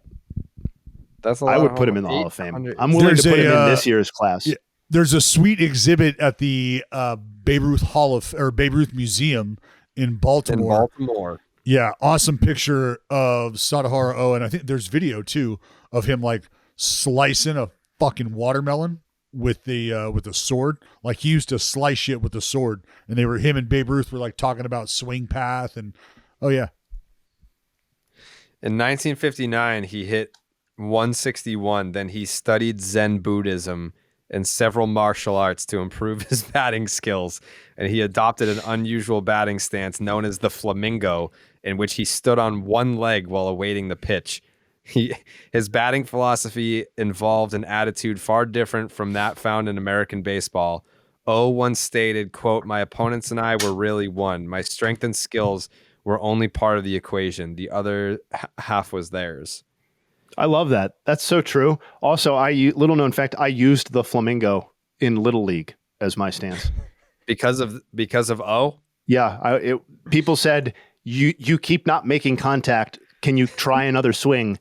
And I said, no, I'm sticking with this one. And soon I washed out. But it was great. I was able to give a great tribute to Sadahara. Yeah. In 868 home runs, he led the league in home runs for 15 seasons. Wow. Yeah, he's a banger. I guess I wasn't familiar with his game. That's crazy. I vote yes. Yeah, he's in. He's in the Baseball is Dead Hall of Fame.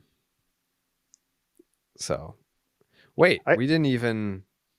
When we look at like who's getting into the Baseball is Dead Hall of Fame class, it's deep. Is Carlos Beltran, Adrian Beltre, Todd Helton, Andrew Jones, Joe Mauer, Manny Ramirez, A-Rod, Gary Sheffield, and Chase Utley. That's a 9-person so I won't class. Even have to. Yeah, I won't even have to put him on my ballot for next year because he's in. So that's like, are we going to keep track of? So yes, yeah. So we're going to keep track of. All right, because this is a way that we can, because now we can kind of play that game. Like I know that Burley is a guy who I'm going to have to continue to consider, and now Pettit might be a guy that gets a vote, and maybe Burley's a guy who gets. I don't know, but if we're going to keep track of that, that helps the voting process. That helps our voting process. Yeah. This is our inaugural class, and we will keep track of who's in. Who's our inner circle? What do you mean? Me? All four. The 100% guys. It's just Beltre, Beltran, and Andrew Jones. Okay. Yeah.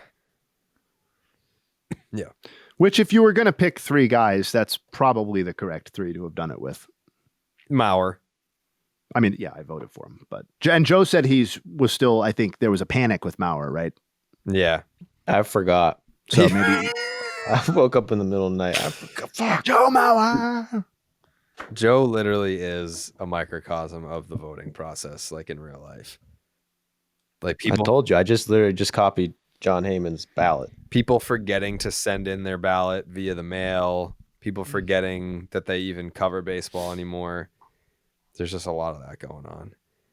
Anyways, where were we? Congratulations to the first ever Baseball is Dead Hall of Fame class of 2024.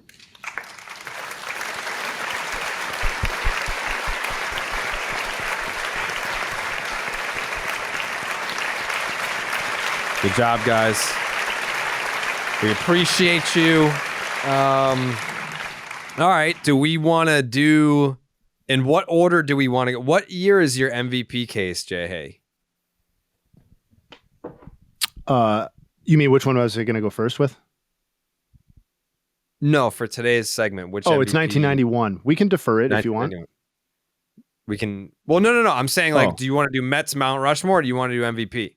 Oh, let's just stick with the Hall of Fame theme. We can do MVP at the end. Okay. All right. So that means that it is time for the Mets Mount Rushmore. I will say we have a special guest. Well, not a special guest. We'll call it a special guest submission for the Mets Mount Rushmore. We'll get to that at the end here. Did you guys find this one to be particularly difficult, or was this there's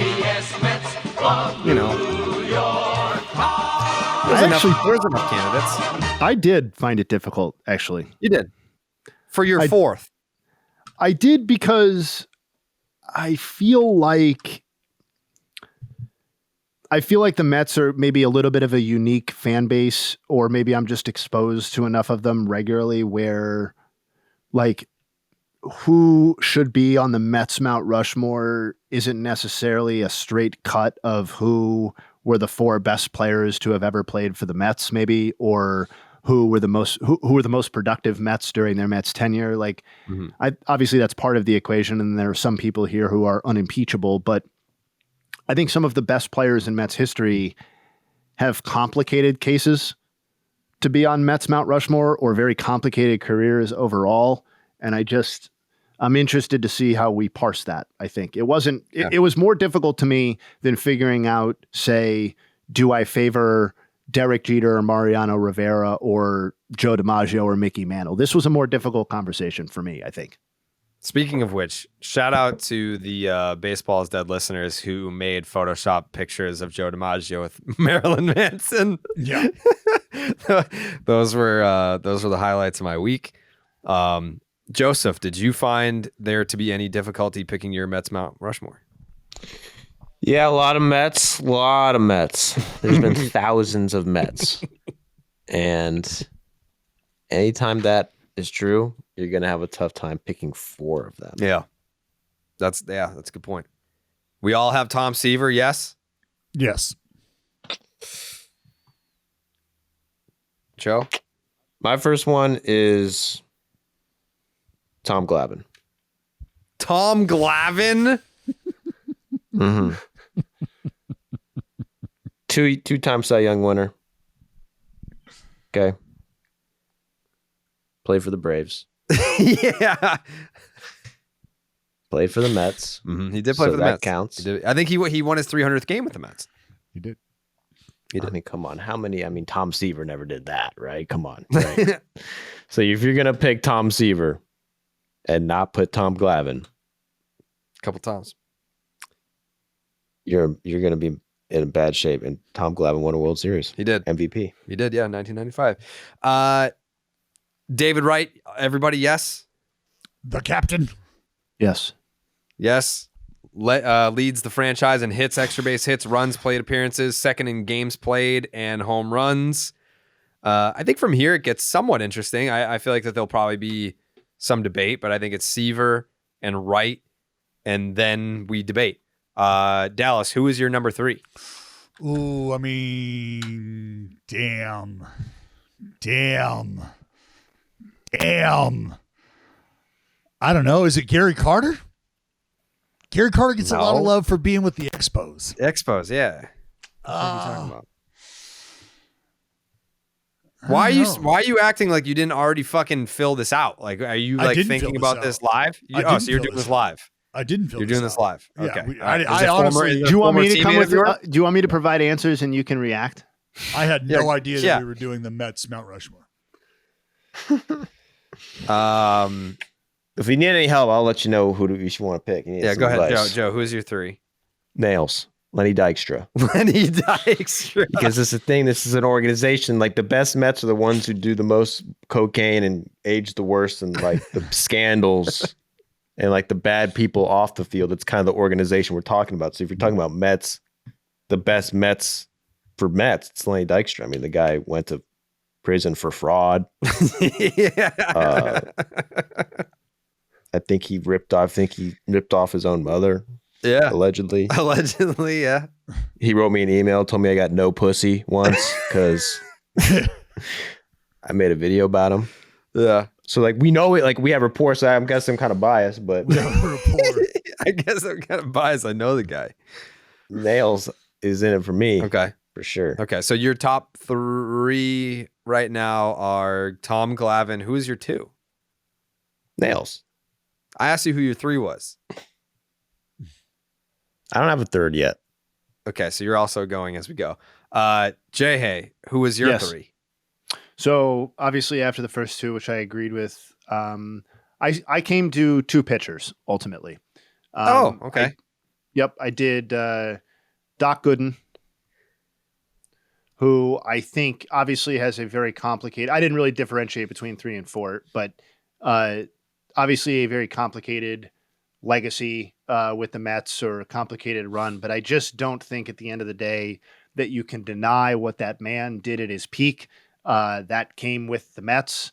He was a very important part, even if it was not during his best season. He was a very important part of the 1986 World Series winning team. He had a 4-year stretch where he was arguably the best pitcher in baseball, or certainly a 2-year stretch at the start of his career where he was the best pitcher in baseball.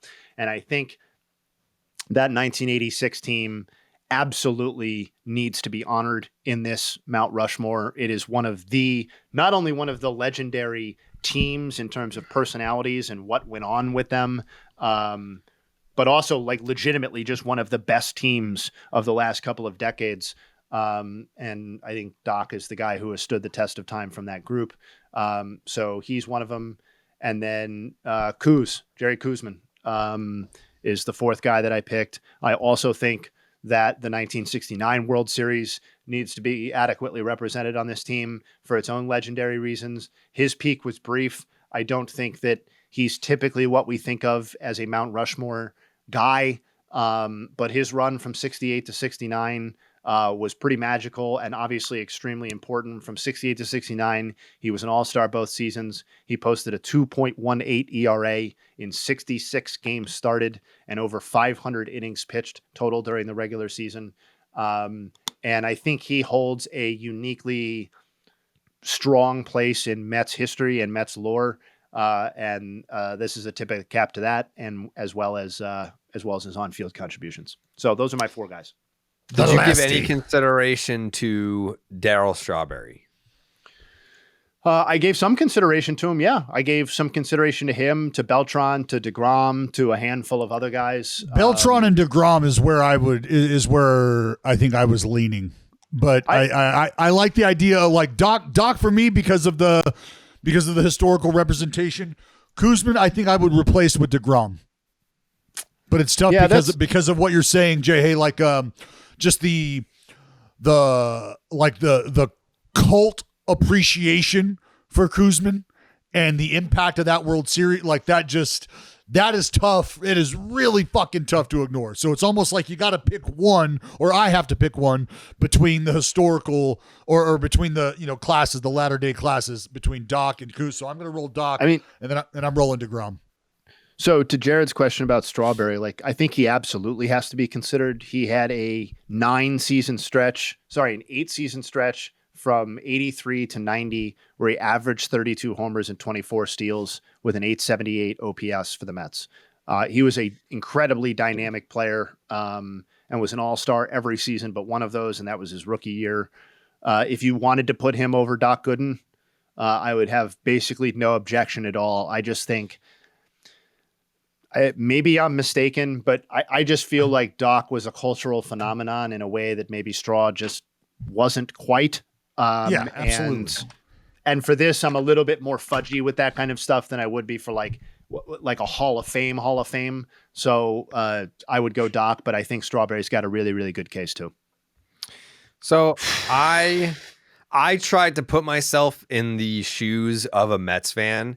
So in the case of Doc Gooden and Darryl Strawberry, 2 all-time great Mets, but I think Mets fans hate the Yankees more than Red Sox fans do.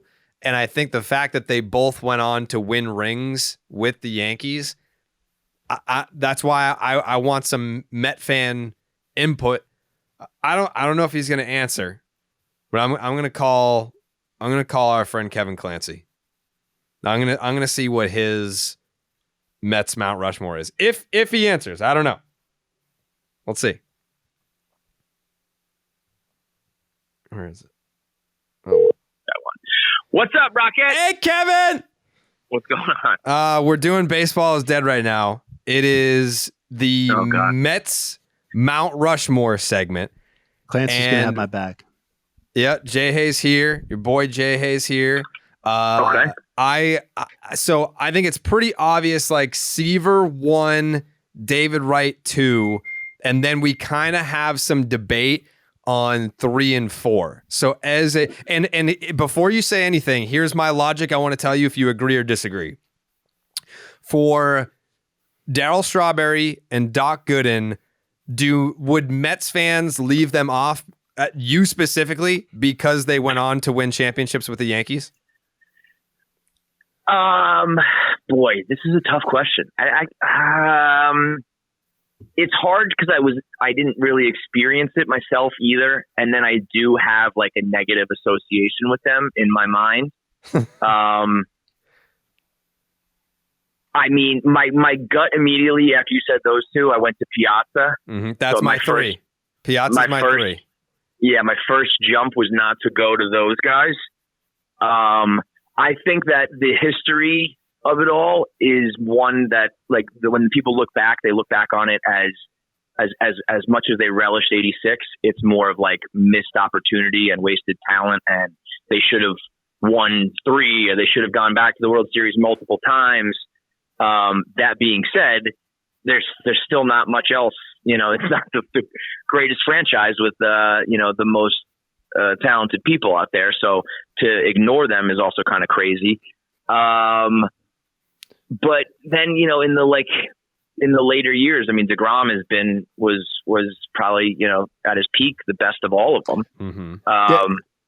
Kev, where are you at, Jay? Yeah. Can we ask your mom about Jerry Koosman?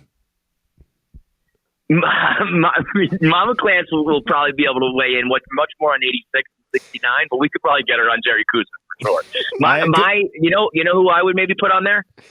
Andy Chavez, strictly for the catch. He's my number 4. Put Andy Chavez out there. The single greatest play we ever experienced, and it was just a double play in the middle of a game that didn't even result in a win.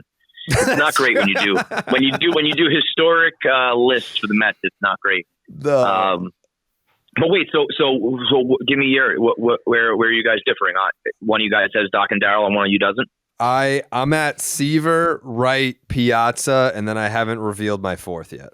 And where are you at, Jay? I put Seaver, Wright, Doc, and Koosman because I think 69 needs to be represented for sure. Yeah. So I mean, 69 is like so I can't even like speak on it in a way. So like, yeah, if you wanted to encapsulate like the history, I totally get that. If you're talking, you know, like what's your talent? So you were talking about, like, Jared asked you about the association with Doc and and Darryl, who went on to win with the Yankees. And obviously that's not going to be replicated exactly. But I feel like the relationship with DeGrom, another guy who's being tossed out here, is going to end up in a similarly complicated spot. Like, I feel like every Mets fan hated him as soon as he signed with Texas. Like, you belonged there the whole time sort of talk. Like, it was like, am I wrong about that? Or is it going to be like a similar... You're right. There's definitely been a negative aftermath with DeGrom. I feel it personally, and I can definitely attest to it with the fan base. Also, part of the problem is that the vocal part of our fan base is the worst in all of baseball. So it's they are absolutely genuinely the most unbearable people to deal with. So there's going to be a lot of negativity. Like, I also would tell you that Carlos Beltran was probably the best free agent signing ever, and one of the most, if not the most, like, naturally gifted, talented baseball player to ever play for the Mets. And most of them will cry about, one single strikeout. So if you told me you wanted to put Beltran on your list, I wouldn't begrudge you for that. But there's a lot of Mets fans who think negative about that as well. So you have to take that with an enormous grain of salt, because they're the absolute fucking worst. If you need all of the, I guess you would have to have both World Series represented. So then you'd have to have someone from 69 and then the guys from 86. But there definitely is, if you're talking about like beloved, just like most beloved guys, there's going to be problems with Doc, Darryl, DeGrom, Beltran, fucking all of them. We're not happy about much. We're not exactly the most positive bunch out there. What about Keith Hernandez? So that was going to be my fourth, was going to be more of like a franchise because of his role as the broadcaster. Is like he almost has as much value as a player as he did off the field, being a part of SNY, being a part of the broadcast, being part of like the only thing that we can enjoy when the seasons are terrible. I would think that if you ask, Mets fans, just like rattle off your favorites, Keith Hernandez is going to be way at the top of the list. And mind you, I think an underrated player who I think at his best was really good. And, we know defensively, like, changed the game and all that. But yeah, I would probably go, with him as my fourth. And it does sound crazy with Doc and Darryl winning. If I had lived through 86, I probably would feel differently. So this is probably a generational thing, but I kind of understand the greatness of Seaver. I lived through Piazza kind of rejuvenating things and making it to the Subway Series. Wright, obviously, being, the captain and all that. And if he wasn't cut short, I think it would be a no-brainer where he'd be. And then the last one is a guy that is just like near and dear to everybody's heart for reasons on the field and off the field. So you know what? That kind of checks the box of 86 and the modern day. Yeah. So that would probably be my four. So you would go Keith Hernandez for your four? I think so. Okay. Yeah. Wow. I think it's totally justifiable, particularly given the broadcast career, but it's kind of noteworthy that a guy who arguably spent his best seasons, unquestionably his best personal seasons with another team in St. Louis. Yeah, I know. Well, yes. But I mean, he won the MVP. He literally won the fucking MVP. Yeah. He did. Yes, but I think that speaks more to the Mets history. Yes. Keith's. Yeah. Totally. Again, like, one of our favorite plays ever is a game that we got eliminated from the playoffs on. So like we just don't have that much to draw from. So slim pickings, but he's also just a fucking man. So, well, that's what makes this Rushmore interesting, is how flawed every candidate is except for Seaver. Like you can make cases for and against. The only one that just like obviously no Wright's going to make it, but and then you run through the list of like what could have been. Wright's career was cut. I mean, you and I talk about this all the time. The name Billy Mays was on the team, but obviously never really did anything. But there's all sorts of what could have beens and what ifs and for sure wasted potential and all that. Maybe Jeremy Burnett's, Mo Vaughn's of the world. Who knows what could have been? I'll tell you what. You want to talk about baseball? It's dead. I'll tell you, this next season is fucking dead for me. I don't even. I can't. I cannot even begin to think of what I'm going to do for a podcast on the Mets this whole season. Holy shit! I feel like the offers were somewhat similar for Lucas Giolito. Was Mets Twitter kind of melting down over losing Giolito? I didn't see as much of a meltdown over that. I think it was, the Yamamoto was like the big problem. Yeah. Giolito, I think, signaled like, oh, okay, wow, like we're really not getting anybody. And then, and now it's clear, like, I think that they should have just done better messaging. I think as much as the loud part of our fan base is awful, the quiet part of our fan base is actually pretty knowledgeable and understanding. And if Stearns and company came out and said, hey, we didn't land our man. The Verlander and Scherzer experiments didn't pan out. We are officially like growing for the future now. I think people would like get behind that. I think there's enough prospects and enough youth and enough everything else to start to understand, but they didn't really like make that known.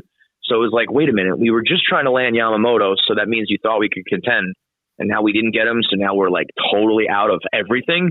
And I think this day and age needs to be a little more vocal and like transparent about that. Because if they just said we are reloading, like, you know, it's a 10-year plan or whatever, which is what it should have been anyway. People cite Cohen saying 5 years as if that means something, like it's gospel. Like, of course, he said he's going to try to win in 5 years. What do you want him to say?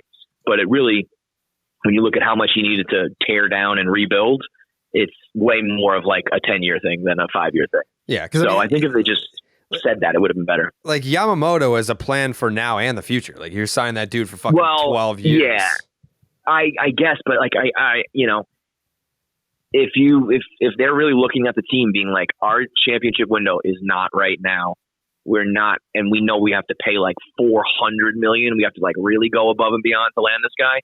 I think at some point Steve Cohen realized he was being used for leverage. He was kind of being strung along. At that point, you put in best and final. It was higher than anybody else. The Dodgers match, you do what you could do. You know, like at some point, I think you got to get up off your knees for this guy. You know, yeah.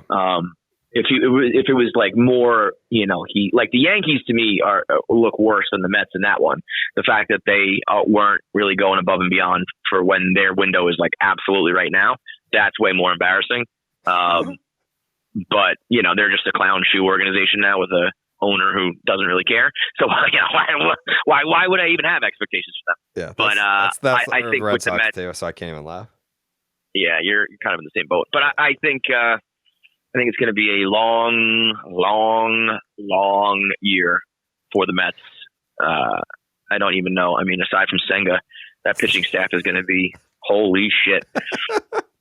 I'm not looking forward to it, boys. I'm not. Out of all the Mets seasons, goodness gracious, this one is going to be the toughest to swallow, I feel like. Yeah, I mean, you're gonna have to come back on during the season, because I mean, like Joey is a Braves guy, Dallas is an A's guy, Jayhay is a Guardians guy, and then me and Jake are Red Sox guys. So like Joe is the only fucking person that has a season coming up. Yeah, to say the least, though. I mean, he's got a fucking. I hate how well run they are. It drives me crazy, man. Yeah. You know, at least in the '90s, we always had like choke artists and all that. You can't win the big one. You only won once. Yada yada.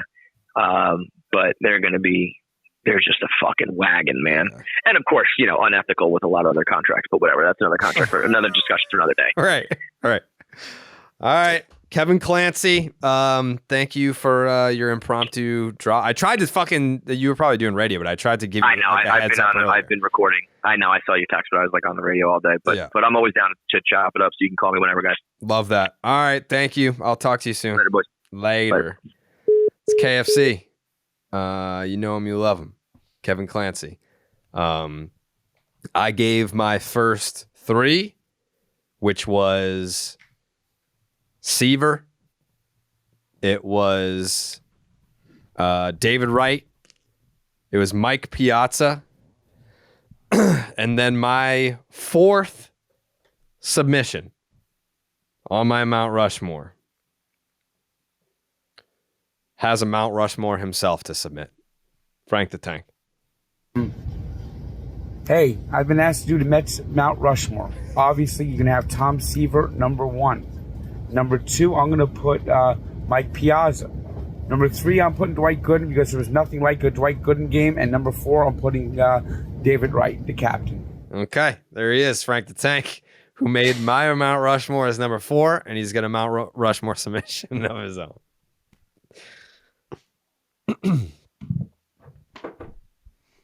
Dallas? What? I threw my 4 out there. You did? Oh, okay. Well, for my third, I got the guy who parachuted on the field during the World Series in Game 6, 1986 World Series. Okay. Really pumped up the Mets to win that. Forced Buckner. You know, he went on the field during Buckner's first at bat. Yeah. 8 innings later, he makes the error. So you think Some he cursed might him? say he got in his head a little bit. Yeah. So I'm taking that guy. Then I'm taking Tsuyoshi Shinjo for my fourth pick. Everyone remembers that guy. He was the first Japanese player to ever be in the World Series. First of all. Second of all, he's the manager of the Nippon Ham Fighters. His name, you might know him as the Big Boss. Mm-hmm. He's introduced on a hoverboard. Ring a bell? Oh, yeah. Yeah, the Big Boss. Yeah, I think I saw that from one of your videos, but yeah, I know who he is now. Didn't he legally change his name to the Big Boss? Big Boss. Yeah. I don't know if he legally changed his name, but the MPB acknowledges him as the Big Boss. I'm pretty sure so his official baseball name. I either read Boss. or saw somewhere that he legally changed his name to Big Boss. Well, his name, and listen, I know what you're talking about. I think legally his name is still Tsuyoshi Shinjo, but MPB, his name is registered in MPB or something, is Big Boss. Okay. And he's my pick. It's a great pick. And I made TikTok about him, so how can I stick my guys? I got to stay with my guys. Okay. All right. That is the Mets Mount Rushmore for this episode with special guests Kevin Clancy, KFC, and Frank the Tank coming in with their submissions for the Mount Rushmore. That'll be a great graphic. I hate that Twitter only lets you post 4 pictures. Because how the fuck are we're gonna have to do like 2 separate tweets to do the Mount Rushmores, Jake? Maybe we'll do us 4 and then Kevin and Frank as a separate graphic. Yeah. Okay. That works. Jayhay! What up, baby? Are we doing a little MVP segment right now? We are. And Wow. I've got this edited down. I'm ready to go. I'm ready to be ruthless on these MVPs if need be. One of The them, 1991 MVP. 1991 MVP. We've got a great one and we've got a not so great one. Let's start with the great one because we're positive people around here. Cal Ripken Jr., one of Jared's favorite all-time players. Maybe your favorite player growing up? Is that right? Number 1. Yes, number 1. Number 1. This is one of the all-time great seasons by a shortstop ever. And by wins above replacement, one of the great seasons that anyone ever put up in Major League Baseball history as a position player.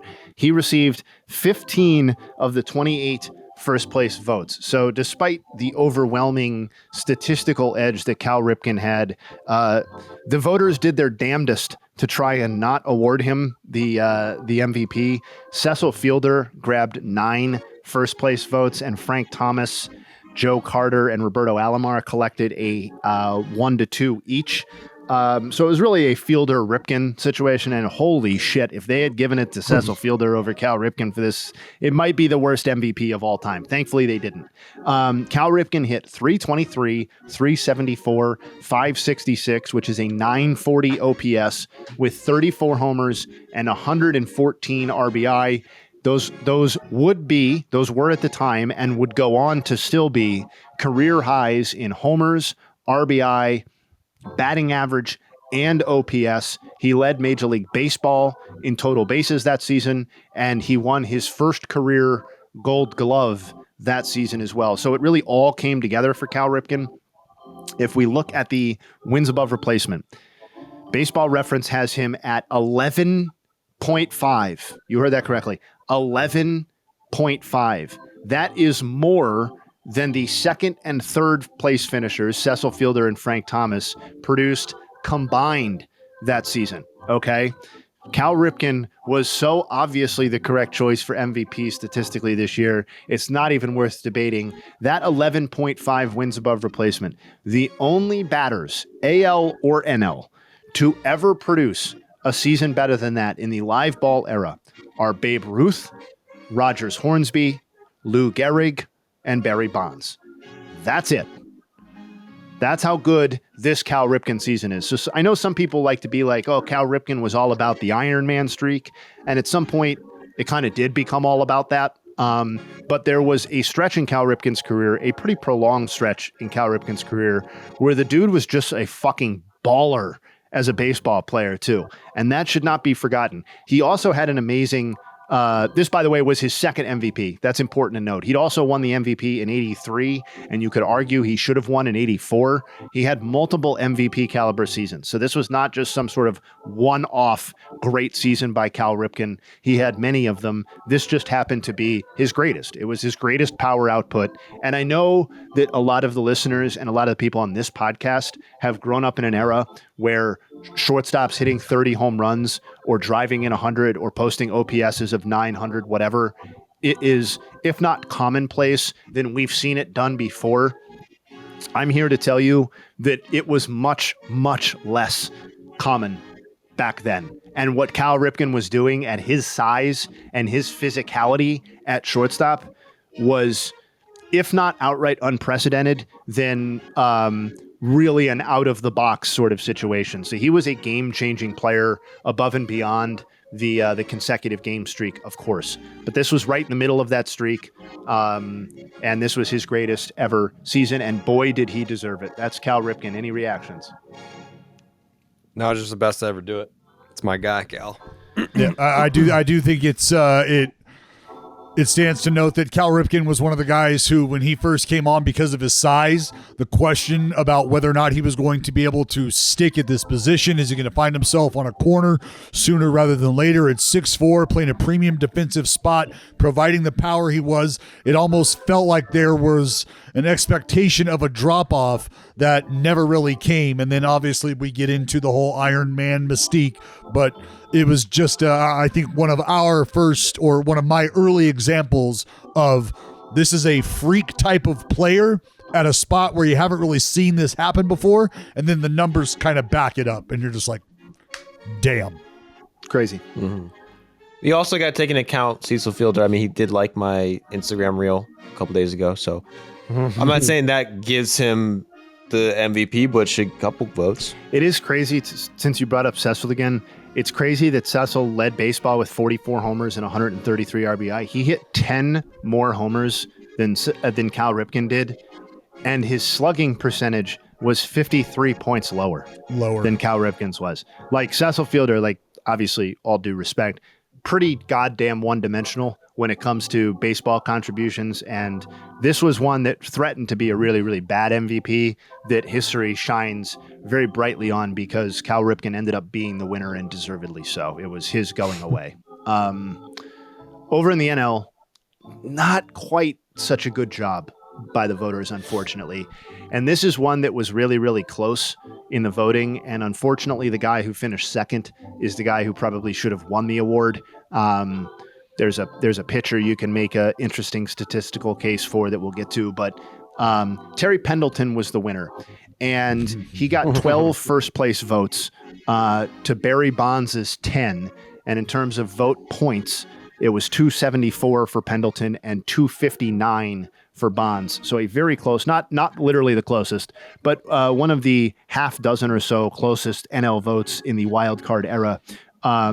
He led baseball, Pendleton did, in batting average and hits that season. Kind of the same thing in a sense, but that was part of what drove it. Classic batting average season. He was tied for fourth among vote getters in wins above replacement. So it's not like Terry Pendleton sucked in 1991 and won the MVP. It's just that he was clearly not the best player. And if you do a side-by-side comparison between him and Barry Bonds on their stats, it's incredibly eye-opening. On-base percentage, 410 for Bonds, 363 for Pendleton. OPS, 924 for Bonds, 880 for Pendleton. Homers, 25-22 in favor of Bonds. Stolen bases, 43-10 in favor of Bonds. And regardless of what wins above replacement you use, Bonds was 2 to 3 wins better than Pendleton by that metric as well. But you're asking, well, then why did Terry Pendleton win the fucking MVP, Justin? And it's a good old-fashioned case of the team that came out of nowhere to be good when everybody thought they'd be bad. And we all know of the Atlanta Braves of the 90s and now the current iteration as being dominant franchise. But let me tell you something. There was a prolonged period of time where the Atlanta Braves mostly sucked, okay? And they improved by 29 games from 1990 to 1991. They went from 65 to 94 wins, okay? They went from also ran to winning the NL East. Basically out of nowhere, because it's not like 88 and 89 and 87 were good seasons. Those were also bad seasons. So this was the breakout season for what we would then become to know as the Braves 90s dynasty. And Terry Pendleton happened to be probably the best position player that played for the Braves in 1991 and had already been on the team and established that level of credibility. That, by the way, those 94 wins for the Braves in 1991, the most they had won at the time since moving to Atlanta. So we're literally talking about like 35 years of baseball where they had not won this many games ever as a franchise in Atlanta. So it was a seminal moment for the franchise. And I know that was what helped drive Terry Pendleton to the MVP over Barry Bonds, who you're thinking, oh, Barry Bonds, did he play on a bad team? No, the Pirates also won their division and actually won more games than the Braves in 1991. But the Pirates were expected to be good, and Barry Bonds was expected to be awesome. And Terry Pendleton and the Braves necessarily were not. And that's how you get to Terry Pendleton being the MVP in 1991. And now, Jayhay, tell the people who should have won the MVP. So if you were looking for a candidate on the Braves to be your MVP, you probably would have been better off looking on the pitching staff because that was Tom Glavine's. Give me that last day. Yeah, one of Tom Glavine's great seasons. I'm not sure I would feel amazing if Tom Glavine had an MVP in his pocket looking back on his career. But if you were really determined to make it about the Braves, he was your best option. He led baseball with 20 wins, if you like that sort of thing. He had a 2.55 ERA. He led the NL in complete games with 9. He threw 246 and 2/3 innings, and he won the Cy Young. So it's not like I'm pulling some guy who didn't even get consideration within his own season. He won the Cy Young. So everybody knew Tom Glavine was awesome. This was his breakout season. This was his first truly awesome season. And he led the NL in adjusted ERA too. So that's the best player on the Braves. I still think, I know wins above replacement says that he was slightly better than Bonds in 1991. I personally I think it should have gone to Barry Bonds as the best player on the best team in the NL and a guy whose status we are very, very comfortable with in terms of his greatness. But Tom Glavine was the better Brave over Terry Pendleton. But that 29 game improvement and the Braves kind of resetting the standard for Atlanta baseball is why Terry Pendleton was the MVP. Joe. Also because what? I was going to ask, is it that season from Tom Glavine with the Braves that catapults him onto your Mets Mount Rushmore? That was a big part of it. I mean, this was the season I fell in love with the Braves, fell in love with baseball. 1990 was just fucking crazy. That's cool. So I'll never forget that. And I will say, now I'm looking at the voting, it seems like Bobby Bonilla finished third, also on the Pirates, probably stole a lot of votes from Barry, and that's probably a big reason why they got to win it. And I know a lot of people in Pittsburgh, a lot of those did not fuck with Barry Bonds at all, and they thought he was a jerk face. So it's a great call. Don't blame the Braves. Don't blame the Braves. No, it's a great call to blame. No, I'm not blaming the Braves. I'm blaming the media that got caught up in a narrative and an improvement that was about much more than just Terry Pendleton. And it's a great call to call out Bobby Bonilla and the relationship Barry Bonds had locally and nationally was less important at the time, but certainly locally. But when you stack up Bonilla's season against Bonds's, it's not even close. Who had the better season between those two? So the fact that Bonilla got any support at all, you're right, is kind of ridiculous. And if you had just added most of Bonilla's support, even half of Bonilla's support to Bonds' total, he would have won the MVP for sure. So shout out to Terry Pendleton. I hope he's polishing that award on his mantle or whatever it is. But with the as it relates to the MVP Hindsight segment on the Baseball is Dead podcast presented by DraftKings, it's not an award that he deserved. Wow. How do you think he's going to take that news? I don't know. I've been kind of bracing for how some all of these people. That's why I'm happy when we get like the 1946 awards, because those motherfuckers are dead. You know, Big we bet, yeah. we really need to get a video series where it's just Jayhay knocking on the door of these people, walking into their fucking trophy room and just taking it. Just like unraveling a scroll and being like, as declared on episode number, So we were doing a little research here and wanted to let you know that based on our findings, that MVP's ours. Sorry. The new gotcha journalism series is me booking Terry Pendleton and people like that for a sit-down interview about a career retrospective and just like burning them that like, actually, I'm here to take your MVP award away. Like, the end of it has to be you actually grabbing the trophy and fucking running out of the room, though. Like that has to be. We actually have a warrant. We have a warrant out for your MVP trophy. Once we get funding for stunts like that, I think that needs to float right to the top of the pile in terms of priority. Yeah, I agree. Yeah. MVP confiscation. Yeah. Sorry, old Pendleton. You're out. Okay, Jayhay, would you next like week. to know what year you'll be doing next week? Yes, please. Next week on Baseball is Dead, our very own Justin Havens will be examining the MVP cases from the year of our Lord, 1987. Ooh, that's that a meaty great middle year, where Jay. they still could be alive. Yep. Okay. So we're going to be knocking on some doors, so to speak. Yeah. Unfortunately for these fine folks, I would say, yeah. In the AL, we had George. This is actually a fascinating vote. George Bell and Alan Trammell both got north of 300 vote points and basically split the vote. George Bell was awarded the MVP while leading the league in RBI. We'll see whether that was a good decision. I think you can probably tell where we're headed with that. It's not. And then we have the Hawk. We got Andre Dawson in the NL. Cubs. Another distributed vote, we'll say. He got 11 first place. Ozzie Smith was the next closest with 9. Hawk led baseball in RBI and home runs. We'll see whether that was a good decision. Wasn't that his only year with the Cubs? You can probably guess. No, that was... No, he only had 1 year with the Red Sox. That's what it was. Yeah. No, he was basically a stud or an all-star every single season he was with the Cubs. This was by far Dawson's best season though. But we'll get to it, at least offensively. That'll be fun because there's a lot to pick through with this one. And if either Dawson or George Bell wants to kind of get ahead of things and just ship it. Yeah. Like just make it easy. Just make it easy. Especially you, George. I'll come knock on that door.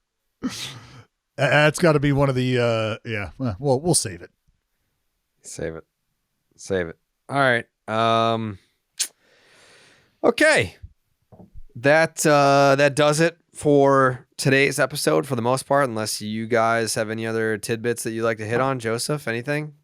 Nope. When's the next video dropping? It's because it's a longer video, so it's taking a while. It's making me tired, but when it comes out, it will be well worth the wait. Okay. Did you give us a tease for this one or no? Go back and listen to the last episode. Okay. There's a little tease there. Yeah, you asked me and I forgot what I said, but you guys, it's surprises are best. Most people like to be surprised. Literally go back and listen to the episode and tell Joey what he said. That's what we're looking for. Yeah. Yeah. It's only about 2.5 hours, so yeah. Dallas, any final thoughts today? Shout out to the lefty, Sean Manaea. Inked up. Oh yeah. Headed to the Big Apple. I saw that. Saw that guy throw a no-hitter. Sure did. Oh yeah, we forgot about the Robbie Ray trade. Robbie Ray trade.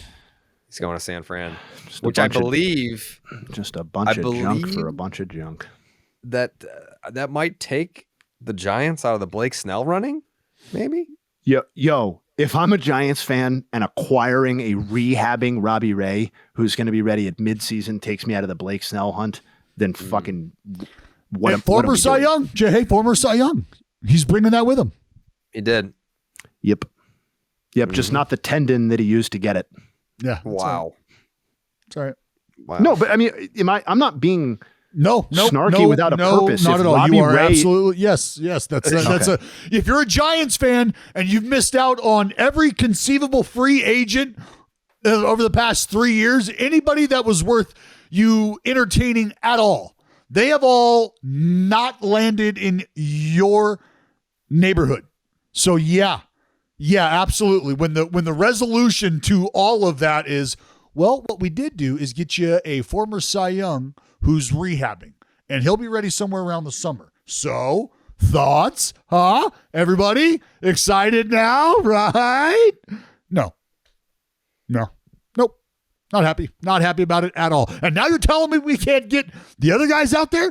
We can't even get a Monty? We can't even kick the tires on a Snell or a Monty? Because we locked up Ray? Yeah. To hell with that. Not happy. Where do you think Dallas? Where do you think Snell is going, Dallas? I had Snell. I thought about Seattle for a long time. I just don't know. Seattle. It just doesn't feel like Seattle's. It doesn't feel like they're ready to make that push or willing to make that push. They are. So who you got, Jared? Seattle. I mean, Seattle's the place that I've had. I think I've had Snell. Because, dude.